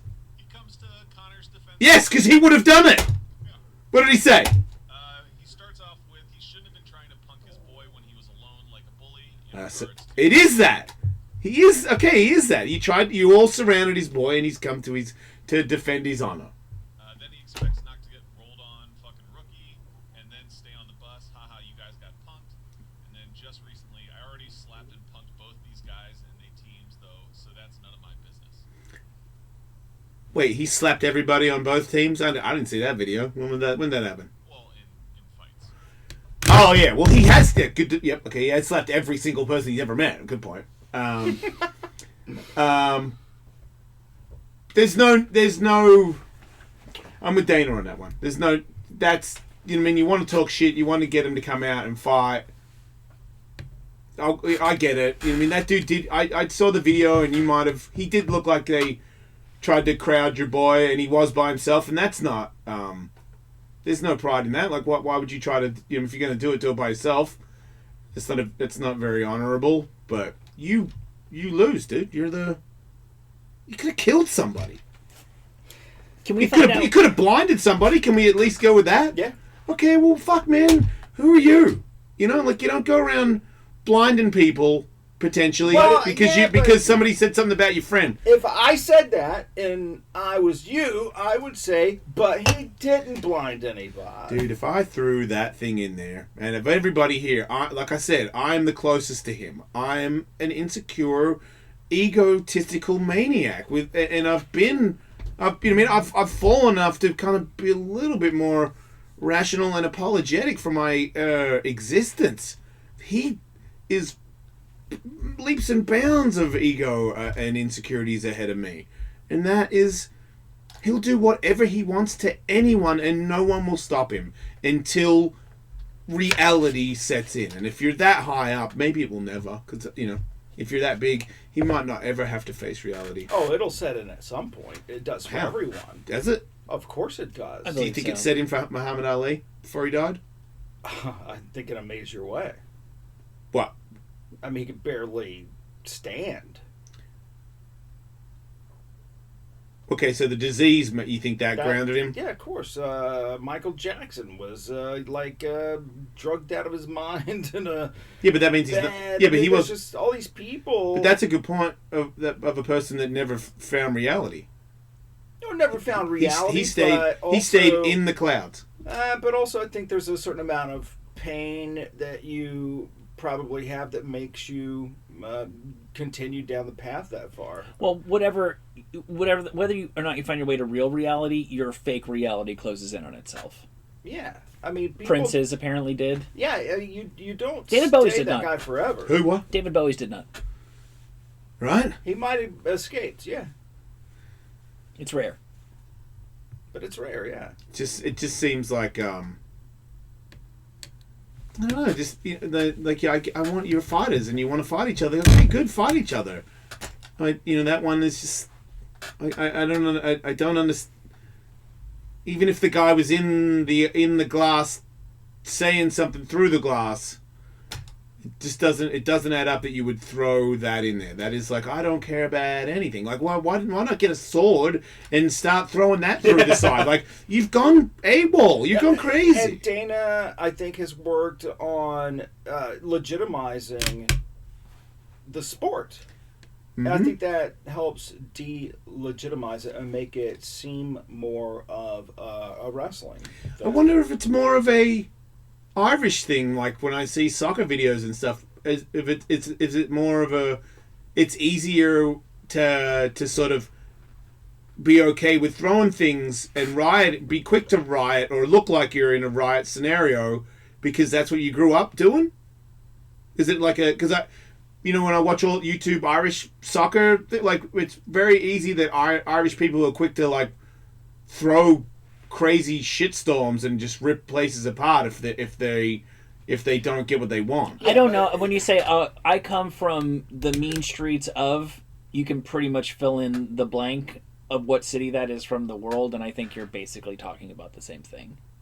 Oh, you don't fuck with me. I come from the streets of Rio, Dublin, right, Moscow. You're pretty much saying. Yeah, I was about to say, watch YouTube videos of any Russian sporting event. Yeah. Fucking nuts. Yeah, and also that's just immaturity. That's just immaturity is all it is. Yeah, I just Look at these guys. So that's how they do it. That's how they've always done it. I'm still going with setup. I still say if you could figure out like what percentage of pay-per-view buys do they usually do in the last 24 hours or so, figure out based on what they've done so far what they were going to do between now and tomorrow night, and it'll be double that. Is what Conor McGregor's doing? Is it in the real news or is it only in MMA ESPN world? I mean, it's one of the top TMZ stories. Okay. I don't know if that counts yet, but I mean that totally counts. TMZ's the ESPN? Okay. Is it top of ESPN? So does that mean? So does that mean that actually does sell tickets because he's not even on the card? I would be surprised if it's not sold out, but it would probably sell. No, pay-per-views. Okay, right? that's what I mean. Pay-per-views. Yeah. Okay. Well. Second story on ESPN.com. Brandon Schaub is tweeting about how say what you want. This is all echoing Tully's ideas. This is all set up, and Conor McGregor is calculated, if anything, and that you just saw the beginnings of the greatest rivalry ever: Ireland versus Russia, Conor versus Khabib. Oh. And you're setting yourself up for the greatest big MMA fight. When Conor returns to the UFC, the only thing that could compare, now I'm talking, the only thing you can compare to like another Diaz fight, which I don't think this is way bigger. And then GSP versus Conor, there was talk of that. This now becomes fucking huge. When they finally unless Max Holloway knocks Khabib out on Saturday, right? Which I would barely laugh for 3 days if that happened, just because I know that this fucks everybody. Like really slept him. Yeah, that'd be fucking sweet. Yeah, just fucking. What now? What? Now what? Connor's probably too much now, bro. Connor's the luckiest man on the planet if that happens, because I really do think that is his match. It's a bad fight. It's a bad fight for everybody, but especially when you're a guy who can be put on his back and not get up. You know, it's funny. I'm looking at the ESPN.com headlines, and a basketball player, Kyrie Irving, is out for the season, and his team was supposed to be a very significant factor in the postseason, and they won't be now that he's not going to be there. That's below the Conor story. That's one point. The other point, I've never noticed this before. If it's a not well-known athlete, it's their last name. Thompson agrees to deal with blah, blah, blah. The top three headlines: Sergio goes tin cup at the Masters. Conor storms UFC Media Day. Kyrie out for season, needs surgery. So you've graduated to first name basis in mainstream media. Mainstream sports media. If Jose Aldo did this, it wouldn't say Jose. Aldo. It's Aldo. Yeah, even if they need the space, it's Aldo. I have news myself. Okay. Let's go through it real quick. Opioid-related deaths have continued to climb, and we do have a promise from the government. They're going to help bring those deaths down. So what does the Surgeon General of the United States suggest we do to bring opioid deaths down? Fining pharmaceutical companies. Smoke them if you got them. No. Everybody should start carrying weapons. Naloxone. Oh, man. What's around naloxone? with them. What's that? At all times. What you inject in someone or provide someone when they're having an overdose from a drug cocktail. That'll help bring down deaths. That is not what you do. Wait, is that naloxone in the government telling you the good news? So, instead of taking this drug, you need more drugs to help you combat that other drug. That is. I mean, are you making that like? No, I'm not. That's what they really. That's what the Surgeon General says. What about what Mike just said? Like, if you fucking sell drug to somebody and they don't need them, you're fucking done. What about that? Yeah. I just But never. you know understood. why? Because that just shows you they don't care about the problem. Well, then you'd have people saying, I want the government staying out of my health care. Whatever my doctor says is good for me, I want him to tell me what's good for me, not the government. But everybody's on prescription drugs, so that means that failed. New rule. You guys can't be trusted. If you could be trusted, you would show that no one's addicted to it. But you give prescriptions out like they're fucking candy, so now you need to be policed. Is this the sum total of the Surgeon General's advice? No, but I mean, in this one, in this one thing he said, that's what he's recommending, and they said that I didn't know this. Narcan spray is now stocked by all Walgreens and most every pharmacy. You can go get it. It used to cost $6 for a syringe full. and now costs over $30. A 2-pack of nasal spray can cost $135, and I don't even know what this is. A 2-pack of automatic naloxone injectors runs more than $3,700. Have you ever seen? There are those they look like almost like pagers, but inside they're needles, and you press down on the box, and out comes the needles. That's what the automatic injector is. You don't actually carry a syringe. It's a box that kind of is a preloaded syringe. Right. Whoa. Well, because who has the money for that when you're a junkie? I don't know. It seems like it's very American. Let's not focus on preventative ideas. Let's just provide another solution for when the shit hits the fan, you know? Yeah, it just sounds like money to me. if I'm running a mythical, hypothetical small town and there's 1,000 people and 200 of them are totally addicted to opioids, I could easily see myself as like the sheriff of the town being like, we need to fix the underlying problem, but in the meantime, can everybody carry around some of this shit to save some lives, because we're not going to fix the problem overnight. Yeah, and also, I mean, if you have but that just house, turns into that is the new way you treat it. We don't have to worry about overdosing anymore because now we have this shit. Yeah, because you're acting like somebody's actually going to police the doctors into not giving people prescriptions for drugs anymore. Like, if they're going to keep giving them drugs, then all you're going to get is more people that need that fucking injection to stay alive. No, that doesn't help anybody. Like, why do I want to live a life where I OD and get brought back to life all the time? Fucking just kill me, or get me off. I'm under the impression that more aggressive policing of the distribution of these drugs has already been underway for a while. Yeah, that was a centerpiece of what Trump was saying about getting into office, and I really hope it is. I haven't done much studying up on what the current administration is doing against the opioid crisis, but I certainly hope. I don't know specifics, but I know Drew has made 2 trips recently to the White House with another panel of physicians and recovery addiction specialists. Yeah. They've met personally with Jeff Sessions and the president, and Drew at least says to me that they're definitely trying their best to do real work, not just lip service. No, America has a drug problem. Just say no. They're constantly thinking of ways to at least try. He's like, whether it's successful or not, I don't know, but I can say comfortably as a physician, they're doing things that are going to be meaningful. I'm under that impression. Yeah, and I mean, dude, try something different. I mean, just give it a shot. Let's see what about we can do. Kratom or whatever it is? Kratom? Yeah. I mean, obviously, it doesn't take a scientist to say that it's probably safer than opiates, but it has addictive properties. People don't like to admit that, but if you're like in recovery, you shouldn't be using Kratom. Right. Oh, okay.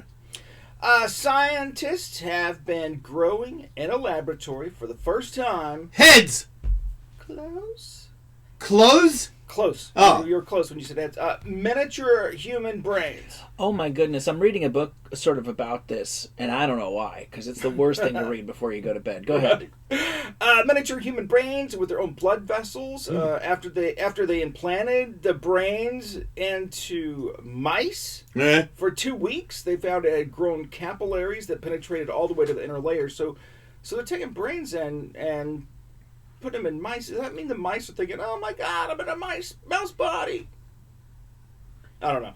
But what is the consciousness of said brain? Right. Make it in a lab. Yeah, is it self-aware? I don't know, but you gotta make them smart enough to communicate. Obviously, they're saying you find out. The achievement could help researchers grow brains in an effort to not only study the organ, which is one of the most mysterious parts of the body, but also, let's say you're in an accident and you get a piece of brain missing. They could grow your brain. What about if you never had a piece of your brain? And they could put it in there. Like me.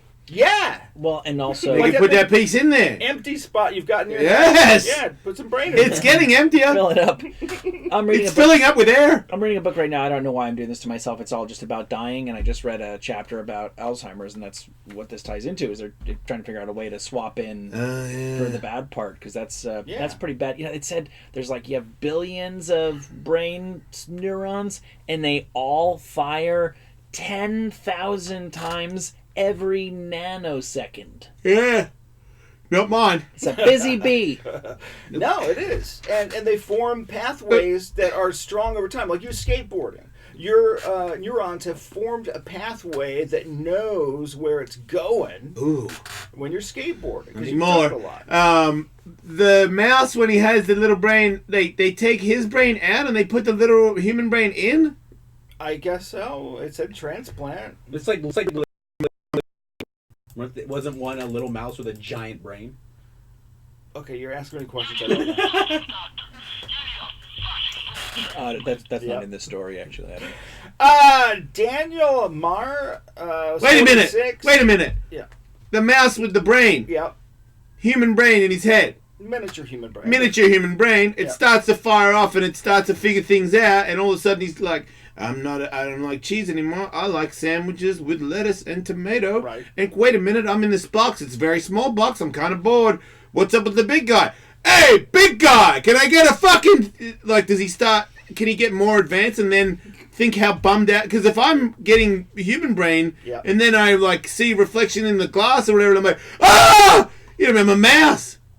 And I'm trying to talk to you because I got, like, all of a sudden my human brain is, like, making my fingers work better, and I'm like, I feel the need to communicate. I'm no longer like just happy, like, cheese. I'm actually like wanting to talk to people, and I'm in this mouse mind. I'm like, hey guys, you know what I mean? I feel, but I can't talk yet because I'm a mouse and I don't have lips. So I'm like, no, and I'm like banging on shit. Like, you guys, I feel the need to communicate. You know what I mean? Like, my brain is too smart to be in this box. Look, I don't know. There's been feral children, and also I think you just grow accustomed to your circumstances. You But that think, means oh, they're man, this is torturing- life. I'm in a little tiny box. But they're torturing many people. No, I think that I don't even know if these mice are awake. They could be asleep. What are you because they're talking only about? Putting the brain in there to see if it would grow the capillaries. I don't know. I mean, is it a whole human brain? Because that's far too big. The brain is far bigger than the mouse. Well, that's in why total. they're miniature brains. Right. So it's not. It's like when you get the travel toiletry kit Yes, from it's the a airport. travel-sized brain. That's Yes. not a bathroom. Hey, wait, there's a sheriff. Hey, David, you're a sheriff. Yes, sir, Jason. How you doing? Good. You got a 3-strike policy? Well, I work for the sheriff's department up north of you guys a little bit in California, and most departments now carry the Narcan to save people. But what departments are adopting is a 3-strike rule. If you get saved twice with the Narcan, the third time they show up to save you, it's essentially a strikeout. They'll take you to the hospital and try and save you, but they're not going to use the Narcan on you because it is so expensive. Wow. Gosh. Wow. So you tell me I get one more. Thanks, Sheriff. Oh, wow. Thank you. Yep. Crazy. Let's party. Who wants to party? Speaking of death, Daniel Amar, 46, was pronounced dead shortly after paramedics arrived at his home. He had been battling with a mental health condition, and after he was hanging out with friends, he left the room. One of his friends heard a scream, ran into the room, and found the guy slumped on his knees on the floor, and a closer look revealed he was holding a cleaver. His right hand was almost completely severed from his body, and he had also used that cleaver to chop off his genitalia. Oh! The coroner's report concluded that the man had removed his genitals hours before the injury to the hand. So he was hanging out with his friends with no genitalia. He had stopped taking his medication. You gotta not do that. Yeah, I know. And he had taken cocaine, ecstasy, pot, alcohol, morphine. So, if you have a mental health issue, don't stop taking your medication. Yeah. Don't take all that other shit. If you're still listening, fucking steroid guy. See what happens? You Gonna can cut lose your your dick off at genitals. work. Yeah. Yeah, but that's every You'll Friday do great night. work, but you'll have no genitals while you're doing it. Right. Every Friday night, I tell myself I won't drink, or do coke, or ecstasy, or smoke marijuana, or do morphine, and You end up doing it all. 6:30. Standing there with a cleaver in your hand, Here I am dick again. in the other. The Rock did an interview for Rolling Stone, and he talks about his career and kids and all that stuff. And of course, Politics, right? they asked him to talk about the president thing, and he says basically he knows he shouldn't be president right now. He said he's been taking under-the-radar meetings with experts from across the political spectrum, Republicans, Democrats, independents, mayors, strategists, you name it, just soaking it all in, learning as much as he can, and He also revealed there's a well-known political figure who told him to text a certain phrase to that politician, and when that politician, that well-known politician, gets that phrase on his text, he's going to drop whatever he's doing and fly over to wherever The Rock is and help him with his campaign. That is that guy that got fired from Trump's thing, that the tricky dicky guy that has the... Scaramouche? The guy that does that all the time. Because he told Nixon to do that. No. Oh. Kissinger? Yep, Kissinger. Is it? Yeah, Kissinger! Yeah, that guy. That's Roger Stone. Oh, I mean Roger Stone then. Close. Well, I knew what I was talking about. You guys... So did Andrew. He'd come on the show, by the way. No, he wouldn't. Yes, he 100% would. Nobody comes on this fucking show. I used to talk to what Roger about that Stone other all the political time. dude that won't come on the show that goes on everybody's fucking show? I tried to do too with Ben Shapiro. Yeah. Ben Shapiro. Nobody will come on here. Yeah, it's strange. I would have thought he would do. Blacklisted. Roger Stone's different. Roger Stone's a different beat. He will come on the show. I think I've already tried. When he's out in California, he said he would come on. Oh. So, he's based in Florida. He's a wild man. Yeah, I know. I watched his documentary on him. That's why I know all about him. And that's when I wanted him on the show, when I saw the documentary. He's a very interesting man. Yep. In other news, robots are going to kill all humans. You can't not do that, can you? What? I mean, that's not even in the news, but that's just Will's news. No, You it always is. get one in. It actually is. In the news, real quick, robots are going to kill us. That's it? Just moving The on. title is, a top South Korean university is secret developing a killer artificial intelligence robot army to destroy humanity. When you say intelligence robot army, is this like they hack into our phones and take over? Or are you talking about they all come in and physically fuck us up? That's the one. Yeah. I'm into it. I'm picturing nanobots. 50 scientists have written an Wait, and open nanobot's letter. really little? Yeah. Ugh. Millions and millions of them. That's okay. They go inside your body. Did you see Big Hero 6? Yes. I can do anything. 50 scientists have written Very talented nanobots. open letter, and they're boycotting the university that's doing this. The letter also says, if developed, autonomous weapons will permit war to be fought faster at a scale greater than ever before. They will have the potential to be weapons of terror. This Pandora's box will be hard to close if ever opened. Yeah, but if the good guys don't make nanobots, then the bad guys will. But what about the bit where you die and you go to another place that's cool anyway? So fucking who cares? I've decided I'm never... This doesn't end. You know that? Go This is just to- the middle, and it stays the middle. We just go from one thing to the next. So don't worry, everybody. It's not over when it ends here. Did you turn Buddhist or something? No. Oh. It's just a fact. I was going to say, this is the last time I'm doing robots are going to kill us news. Why? I mean, if that's what you're saying, they're saying. I was just sorry if I've hit a nerve. No. But I thought you breezed through that pretty quick. That considering that it's their demise. No, I was going to say that. And I thought of it this morning when I pulled up this story. I'm like, you know what? This is it. You've all been warned. You know what's Enough. coming. Yeah. I can't help you any more than I already have. You're retiring your act. I told you the robots are Well, coming. what about the next time you talk about the robots are coming? That there's a video or a photo of them coming. That's when you give us the next heads up. Can we fuck them before they kill us? Yeah, because that's Yes, what I was going to you do do it it while right they now. killed me. Yeah. Because that shows that I'm not scared of them. Like while they're stabbing me, I'm trying to find a hole. not to stab. If having sex with a robot while you watch an army of robots destroy humanity isn't the height of eroticism, I don't know what is. It's the height of metal. For any sci-fi fan, that is the ultimate. And that is the news for today. Ah. I felt short. I feel like we didn't really learn as much as You guys usual. got important people coming in. They're not coming. You don't think? Nah. It's cold. They're not coming because it's cold? There was a bit of an earthquake. A little earthquakey? Yeah, I mean, they're big celebrities. They don't come up here in this building. There's an let's earthquake. do it. Big celebrities Now, right here. Aftershocks. With the excitement brewing as it is for UFC 227. I know. Conor McGregor could throw something at them on the way here in their bus. They're both Khabib fans, from what I understand. Can Conor McGregor get out of here in on a helicopter to San Diego and then, you know what I mean, like a plane? You know, like, could he They never catch me. Could he already be out of here? Oh, you kicked my lucky charms. Hey, good luck to anybody. Back in Ireland, you fucking assholes. Let's try. Yeah, he just gets on a boat. He gets some type of boat and just sails Why? back. Why can't he? Why? I mean, if he's Conor, can't he get like because he's wildly recognizable. I mean, if he was just a dude, Yeah, but if maybe. you have the money, and couldn't he put on like an Artem mask or something? Yeah, dude. He just puts on a mustache and gets on a boat. He's out of here. He could shave his beard and put a beanie on and walk out with other Shave his people. head too. If he shaved his head and beard. And he could just walk on a plane and walk on a. Just get out of New York City, and then he can get on anywhere.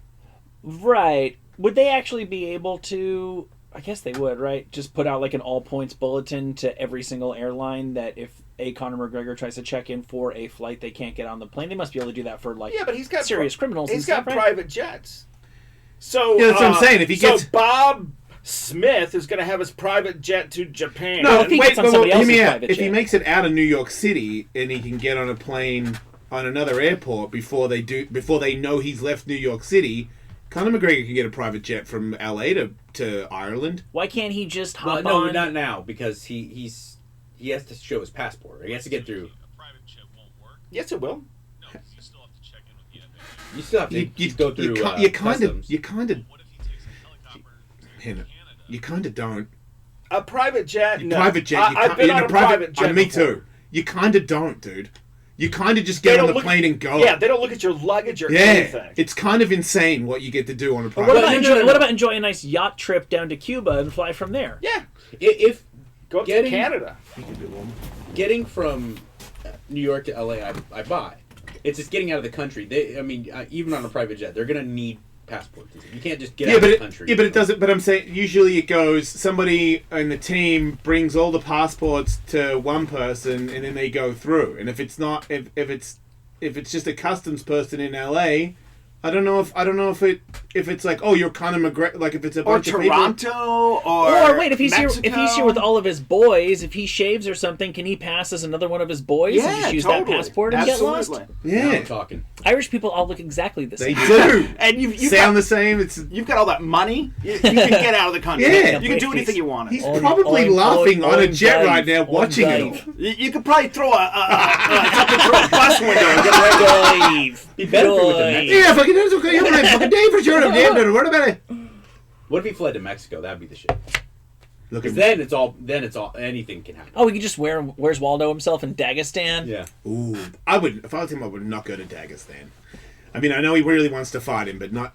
Over here, I'll fight your whole country. I don't know. Professor, I'm going to feed your whole countrymen before you get here. Yeah, put your dogs up. By the time we get here, they know over here, just me. You and me, who's going to be the land? Who's going to win the land? Your land, my land. I've killed all your brothers. I've killed your parents, all your family, relatives. Beating up Everybody. strangers in small villages in Dagestan. Russia is now mine. I lured him out of Dagestan that I could take down his village. Sailing around the world with Russell Crowe. I fucking killed everybody. Look, here's your dad's head. And a bear's head. I'm making it back out. He can do it. Oh, look, your dad's into bear sex. Oh, yeah, bear. Oh, bear, I'm totally into you. That Khabib's dad. Oh, look, you guys are totally gay. Bear gay. Bear gay. Look, Khabib. Your dad's a homo and a bear fucker. Now what are you going to do? Do we need to break now? Yeah, probably. Yeah, before the cats are.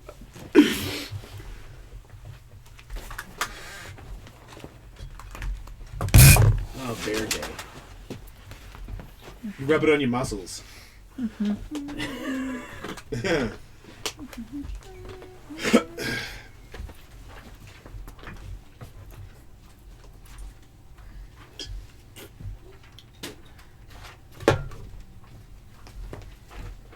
Okay, what do you think for angles?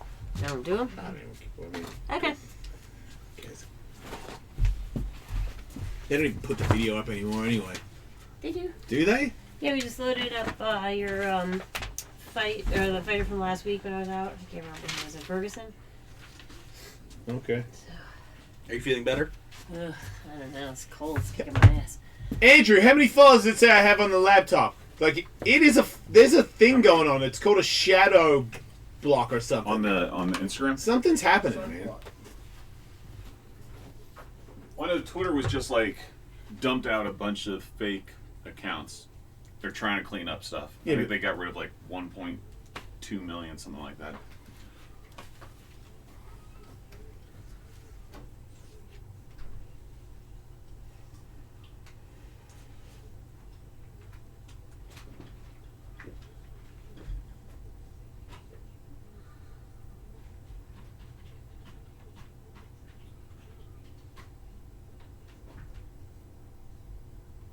Get my fucking stomach tattooed today. Nice. That's gonna not be fun. I just want it to be over. It's like these little gaps. I'm like, just finish me. You know what I mean? I hate the gaps. I hear you. I mean, I have so much work to be done, and I just never get around to it. I think when it gets closer, it's more apparent. Yeah. Because I've never noticed it. Not until the last stomach tattoo where I was like, okay, there's a spot here, and a little through here, and it's clear. Before, it's just like, I wasn't even going to do that bit. I just wanted to finish this bit. And then he was like, you should just get that, because otherwise it's weird if it's Yeah, one my here. arms are the same way. I didn't recognize it until there was a There's lot. yeah. I can even tell this old tattoo doesn't have enough on the top bit. It's missing here. There was never anything missing, but now I can see that there's like, I need to add shit. Can you shut it, Andrew? It's fucking cold there. Yep. I'm having a weird thing again.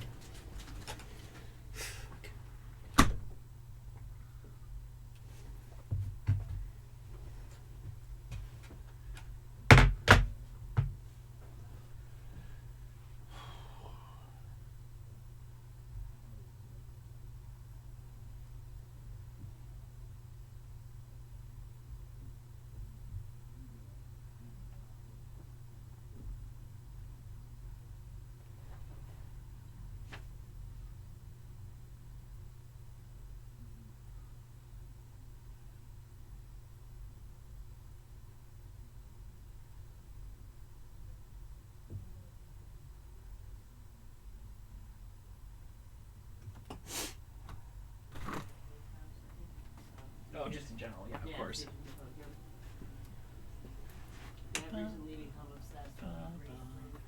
Kids table. What's that? Kids table. Yeah. I enjoy it.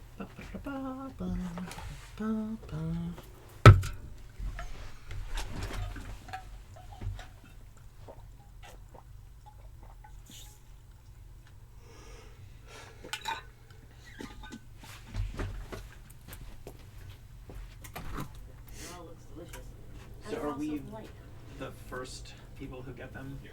Okay, so they're not in the building yet. No, I'm going to run and get a check once we get to the second half of break here.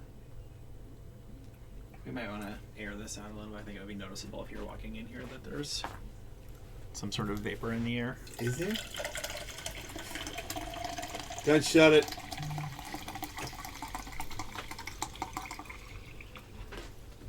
I mean, it could just be like an incense kind of thing, I guess. I don't know that you would necessarily identify what it is.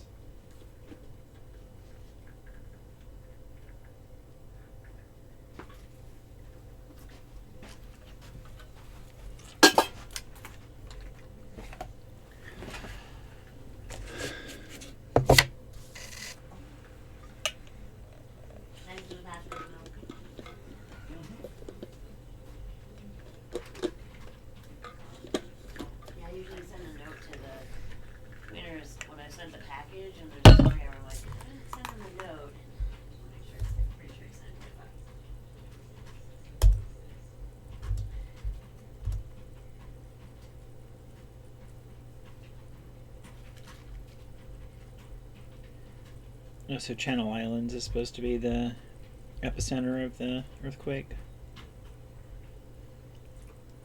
What's Channel Islands? It's just off of Ventura. It's not that far away. No, it's an hour.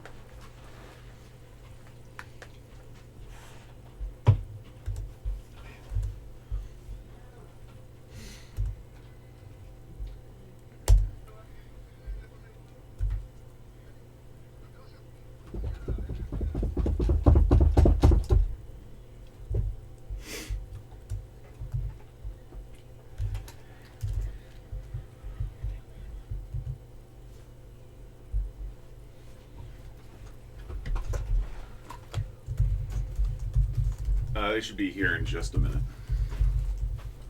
So the rep is gathering them downstairs. Sure. You can shut that. Yeah.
Craig Ferguson shuts the door. There you go. No one else does that. You're a completely sober person, right? Yeah, I've been sober. If I make it to Saturday, it'll be 25 years. Why do you say it like that? What do you say if you make it to Saturday? You gotta say that fucking Tuesday.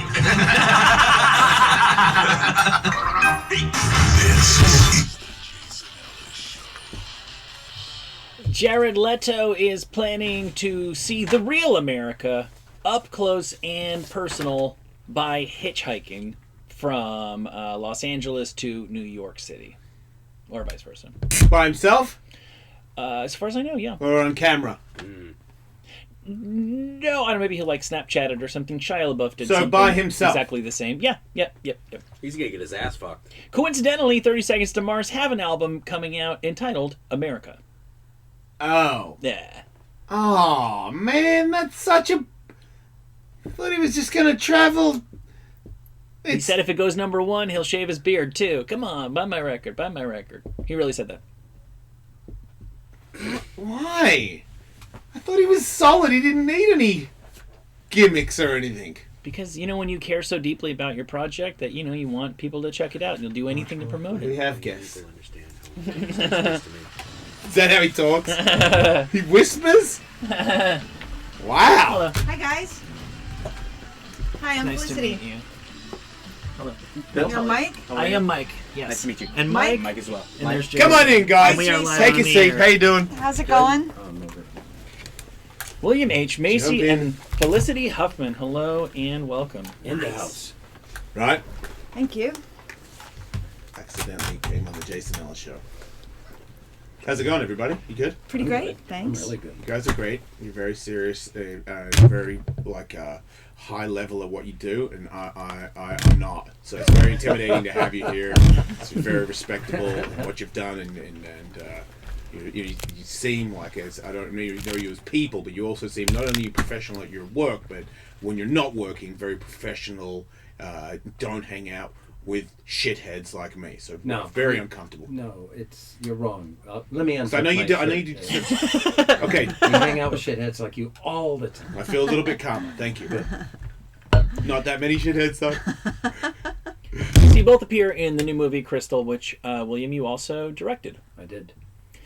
Do you work well together? I never argue with my wife ever, but if we have to collaborate on something like a project, we fight instantly.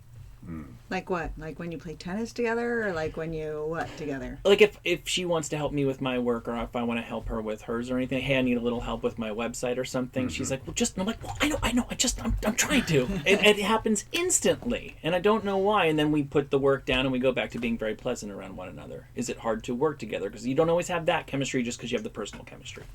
We started working together. We worked together before we became a couple back in the Paleolithic period, and so it's one of the things we actually do really well together. Oh, that must be nice. Yes. You're not wrong, though. I think it's difficult. It's difficult to work with a spouse. We're lucky that way. We both have this shared love of acting and the technique of acting and the nuts and bolts of it. So we talk the talk and walk the walk, and we help each other. And I don't know. We're lucky people. Who's the best? Best what? Actor. I'm going to He say... is. Wow. Felicity. I was going to say Oh, Felicity, okay. but no. Can I change my vote? No. Nope. I reckon you should stay there. Yeah, smart move. And the movie touches on a lot of things. It touches on addiction and treatment for addiction and stuff like that. And there's a couple people in here who have been in NAAA type environments. And particularly there's the line fairly early on where Rosario Dawson is talking about the mindset of somebody who's in that sort of situation and thinking the people who are attracted to the sunlight are the suckers. The darkness is the truth. And I wonder, is that a line or a concept that resonated with you, or was that just like, okay, that's one character's viewpoint? No, I think Will Aldous, who wrote this thing, yeah, I think he got it right. When you're in the grips of addiction, before it goes south on you, it's a great life. I think probably you live with these weird people, and you're up all night and sleep all day. It's got to be very seductive, and I think he got it right on the head there. Yeah, we did about an hour earlier today about how much fun it is to be on lots and lots of drugs. So yeah, before it goes bad, before yeah, it it's goes pretty bad. good. Yeah, until it goes bad, it's really good. Yeah, That's I mean, the danger. It's tough to sell, right? That's why so many people get into it. Yeah. It's that first bit. Right. They say I've never done crack cocaine, but I've heard the problem with it. We is have. that one hit, and you go, "Whoa, where have you been my whole life?" It's that good. That's why it's so dangerous. Yeah, it's certainly a bump up from regular cocaine. Well, it's a nice little tweak. Yeah, you're delightfully surprised, right? Yeah. Do you think that Shameless in any way prepared you to at least be less reluctant to tackle the world of addiction and recovery? Interesting question. My mom drank a bit. I drink too much. I've known a lot of... in my family, there's a lot of alcoholism. No, I think it's near and dear to my heart. And as a child as a hippie, I graduated from high school in 1968. I think it's ever present. I've got a lot of friends who never made it through the summer of love. They never came out the other end. No, I think it's an important subject and one I'm not afraid to talk about. Felicity, do you also drink too much? No. No? No, I don't. Somebody's got to drive. Do you not drink at all, that means? Or No, you that ain't my thing. But you notice that he does drink too much. I'm not sure You that's guys any go of your right business. for it, don't you, man? You guys don't mess around. Well, I'm intrigued about that. As somebody who struggles with it and have had people live with me, I've always... Are you sober? Yeah, I smoke weed, which means I'm not sober, but I don't do any of the other things that I used to do, so it's... How long have you been only a weed person? Couple years. Huh? Yeah, but I mean hard drugs, long time. Yeah. I used to. I trickled. I stopped doing. You did the Reaganomics of drugs, trickle down. Sure, yeah. And then I got it down to weed and alcohol, and I was like, man, even fucking alcohol is going to ruin this, isn't it? And then everyone was like, weed's going to ruin it too, and I'm like, yeah, okay, maybe you're right, but I can't. So I'm still. I won't admit, I don't think I'm sober. I think I'm kind of a failure because I still smoke weed. I just know that for me... It's hard to say goodbye to Mary Jane. It's really hard, yeah. Have you, or... Oh, I love weed. I do. I smoke pot. But, there's another thing. as you get older, you just can't do this stuff. I mean, it turns you into an idiot. When I was a kid, I could party all night, and I could show up at 8 the next morning, and I could be a human being, and I could get through my day. Those days are long gone. See, because I feel like my addictions have got to the point where even back when I would do the crack thing, when you said crack, when you first do it, you're like, wow, I did that. I went, wow, but I used to be a professional skateboarder, and when I smoked crack, I went, wow, this could ruin my skateboard career. So don't fucking do that tomorrow. So even when I woke up in the morning going, oh man, I could just get more crack. I'm like, no, dude, you're going to have a bad day, and then you're going to go to the ramp, and you're going to say goodbye to that until the next time you drink enough to be dumb enough to do that. So, but with the drinking thing, it got to the point where even a bottle of wine, I would wake up and go, oh! Why did I do that? And then the next day, oh! And I'm like, wait, 2 days? Okay, that's not going to work out. One of the things I love about Crystal is that we all have our stories, and we all have our demons. And Will Aldous, who wrote this thing, he gave it a face. It's got a little magical realism in the film. So when our lead character is in the grips of his fear, they put a face to it. It's Satan. Right. Oh, okay. It's a literal face to it, right. Yeah, it's a guy we cast, and he plays Satan, and no one else in the film can see his personal Satan. He's got a good Satan face. He's got a good Satan face. Yeah, George he was a coup in the casting. It's set in the South, too, and there's something about it that feels consummately Southern, and I've never spent a bunch of time in the South, but I'm like, right, this is a Southern story. Do you agree, and what do I mean by my question, I guess? You were born in Florida. Florida and raised in Georgia. It's Southern. I think one of the reasons it feels Southern is because the first beautiful monologue when Nick Robinson's on the beach and it's that voiceover, Will Aldous is a consummate writer, and so it has those sort of Southern rhythms. It feels like you're in. It feels like you're in a memory already, and his also that cadence, that Southern cadence, has a very specific rhythm, and it informs the whole movie.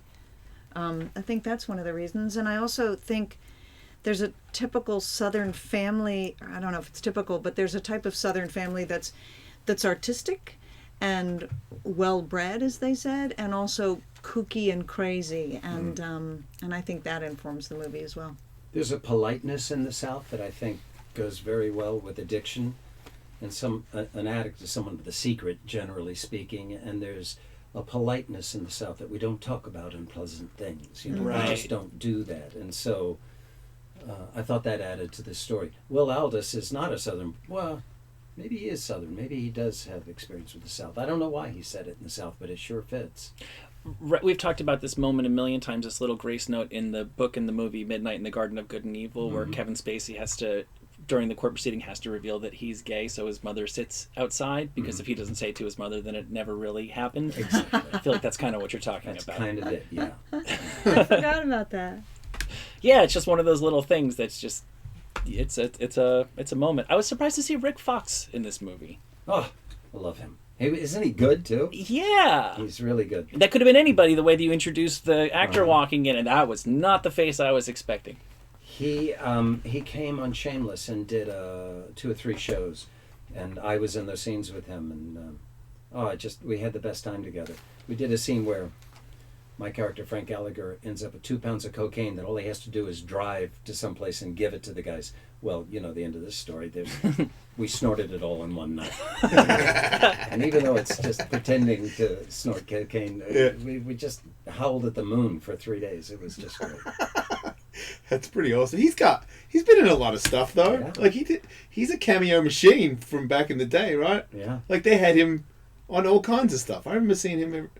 This is a real. I mean, he's a handsome man, and his big scene. I mean, this is going on his reel for sure. He got to do a lot of stuff. Yeah. There. He's a talented guy. Yeah. A good guy. Yeah, that monologue was lovely. Yeah. And Hard to he do, acted too. the shit out of it. Yeah. Hard to do. How long do you get to spend filming something like this? Not long enough. Right, I figured that. We had 22 days. 22 days. Yeah. Rings a bell. It's a micro budget. Yeah. It's fast. it sometimes seems like with big budget stuff that there's like almost too much time and money to make it, so you get too many cooks and second guessing and reshoots and stuff like that. What's the right amount of time? Like, how much time would you ideally have liked to have had for something like this? That's a fab question. I don't know if I direct another film, I've sort of set the $15 to $20 million range, and I just made that up. I don't know if that would make it any better. Probably. I would love to be able to pay people rather than asking for favors. Yeah, that would be lovely to do. If I screwed up something one day, it would be nice if you could go back and fix it. None of these things can you do in an indie film. So, and I'm not going to ask you for it. Is there a moment that every single time you watch this, you're like, oh God, I just could have got that one back? Is there a moment? No. But there are about 12 moments. Yeah. So does that mean you're potentially more of an asshole because you've got so much more pressure, and you know that if he doesn't do it right, that you can't fix it tomorrow, so you're a little bit harder on everybody? I think so. Wow. So does that mean everybody that works on a movie that knows that there's a lesser budget, that they are automatic, like if they're inexperienced in any way, they know that there's going to be a lot more pressure on this movie than, say, another one with a bigger budget? Or does nobody really think about that? In the best of all worlds, when it really works, and the reason you can have an indie film that is side by side at the Oscars with a $100 million budget is because if you do it right, you put your attention elsewhere. You can't get it right. You can't get the perfect shot. It's never going to be perfect. So you have to put your attention on something else. And that usually is telling the story in the most efficient, quickest way you can, which is kind of the essence of great storytelling.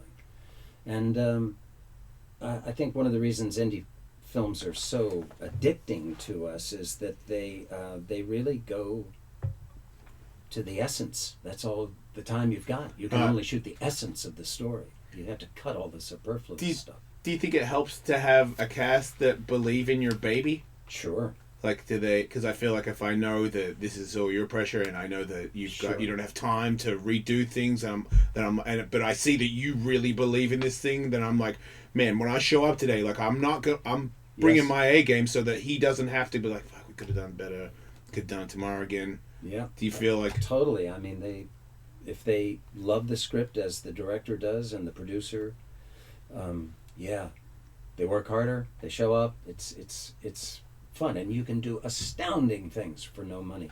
When Felicity showed up for these scenes, I could feel the whole thing just rise up because we had rehearsed them. She came in off book, ready to rock, and she got the attention of those two young lads in the scene with her. You know, she raised the bar. They have to step up. You betcha. But I think a lot of times also, sometimes it's the script that inspires people, but on a crew, on a movie set, it's the director. It's the director who inspires people. If you have a leader, or the executive producer, if you have a leader, or even number one on the call sheet. That's right. That's the one that people go, oh, they need it manifested. It can't just be on paper. It's a bit of a human tribal thing. Yes. Somebody kind of needs to be that, like, you know, if an emergency situation goes down, you don't even necessarily know who the person's going to be, but somebody's going to be like, right, here's what we're doing, let's go. And on a primal level, I think we respond to that. Ideally, it is the boss who does that, but if they're not, power abhors a vacuum. Somebody else is probably going to pick up that slack. Yes, yeah, that's exactly right. Man, that sounds incredibly draining. That I am the lead, and I am running the show, and I got energy because I'm acting in it, and I've got to bring my A game, and I'm also your energy. Everybody here feed off my energy. And I'm knowing that when I'm showing up, that like I'm always and as a guy that has, believe it or not, been in charge of a lot of stuff before, I'm like, wow, being the boss of everything is not as cool as I thought it would be. It's actually a lot of stress to show up like, man, am I energized and not full of any sort of anguish or like stress or anything. That's got to be very draining. Or you just got it down to an art form? No, when it's number one on the call sheet, when it's your lead actor, all you got to do is be professional and kind. And respectful is the word we're looking for here, because shit flows downhill. So if the man or woman at the top is disrespectful and a liar and unpleasant, it gives license to everyone below that person to act the same way. And the converse is true. Are you talking about politics right now? I guess I'm talking. We can if you want. Independent film, US of A. It's the It's just bigger scale, really. Yeah, yeah. We're all trying to tell a story. You think you get the ability to really understand that, to empathize with actors, knowing that, you know, you've been on the other side of it, having directors bark orders at you on a large budget film and in independence. Not all players make great coaches and don't have that empathy, and I would imagine the same goes for directors and actors. Completely different skill set. They're not the same job at all. Just because you're good at one doesn't mean you'll be good at the other. But to answer the first part of your question, yeah, I think there's a shorthand I can use with actors, being in the tribe myself, that perhaps another director couldn't. I mean, for example, I'm pretty bold. I go up and I say, learn the lines. Learn them really well. Don't come in not knowing the lines. What about what I just said don't you understand? You know, you can't be that bold when you're another director. They'll hand you your head. I can, you know, I'd see people moving the lights. I'd say, what's going on? He said, well, he's out of his light. And I'll say, leave the lights there. And I go to the actor and say, stand in your light, man. What's the matter with you? Find the light. I don't think another director could do that, but I can cut to it, because when you're in the tribe, you know, that's not professional. Right. If they set the lights up and you're not in your light, you're an asshole. How common, I'm not in any way, shape, or form asking you to name names, but how common is it to be involved with a project where you're saying, you know, ship blows downhill, the person at the top is contemptuous, abusive of their the power that they hold in a relationship? Man, I've done a lot of projects, a lot of movies, and I could name one or two that went south. How about you? Bad ones? Have you been in any bad ones? Yeah. I'd say it's, I don't know, 20-30% more. Really? I'd say more than you. Okay, so the common conception people would have of, like, I'm the star whose name is on the building throwing stuff around is probably less common. Maybe that was more of a thing in the golden era. I think so. Well, I'm glad to hear that for your sakes. Yeah. Ish. I have no doubt that I know she's no so doubt nice that about it it. happens. Yeah. Yeah. But less than we think. Right. Which is good to know. Yeah.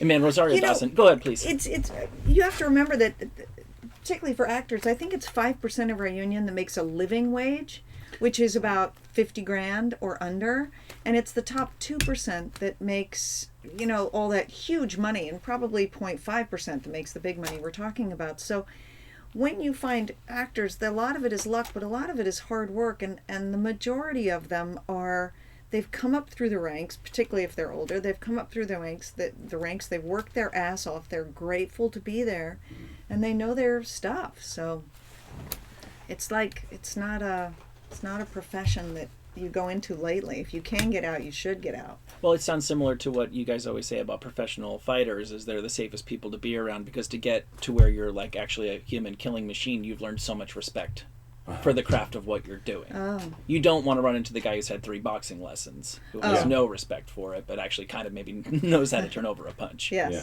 That's the dangerous person. That's the person who's enjoying their 15 minutes of fame and becomes a nightmare. Yeah. The equivalent of Except for the world's most famous fighter right now, who just threw a freaking dolly, a dolly through a bus window. Who's this? Wait, I don't know this. Conor McGregor. Just there's not even. Do you know who that is? Yeah, I was at the fight. Oh, okay. So there's a big fight this weekend, and he's not in it. But these two guys are fighting for his belt that has just been. He's been notified that they've stripped him because he's not fighting. Mm-hmm. So he flew from Ireland. I guess these other guys roughed up one of his boys 2 days ago. So he got in a plane and came to New York today, and him and his boys are throwing stuff at buses, and now there's a warrant for his arrest, and he just looks like a moron. He like assaulted people. And ruined it. That disappoints me. I thought Right? he was a cool guy. Yeah. That was an interesting fight. Well, I was saying there's a certain amount of ego and I'm kind of sort of an insecure person, and I got, you know, the radio show got big, and I got an ego about it. This guy's the biggest, toughest, most famous fighter in the world. I think his ego got to the point where he's also a showman. I wonder how much of this he's. Oh, we're all saying that. Thank you. But throwing a dolly through the glass where you could have really hurt somebody. Well, I get that he's trying to make He's a method actor. Yeah. Yeah. I thought all the trash they talked to each other, McGregor and Mayweather. Oh, it's fun, right? I pitched this thing that they should have done on Saturday Night Live. You know, yo, fuck you, you know, and they fight the thing, and at the end of the press conference, they go, "I thought you were really good tonight. Can I give you one more?" Because every time we thought they were going to go to blows, they sold another bunch of tickets. And when the fight was over, the hug that they shared was genuine. Was of respect, and it also looked a little bit like, we just made $400 million. That was what it looked like to me. Yeah, I've had Abraham Lincoln who said, "You can fool all of the people some of the time." Exactly. Yeah, because I've had a couple fights, and if I had a fight where I made $70 million, even if the guy knocked me out, I'd be like, yeah, you're the greatest person I've ever met, because I don't have to do this anymore. Like, we're free.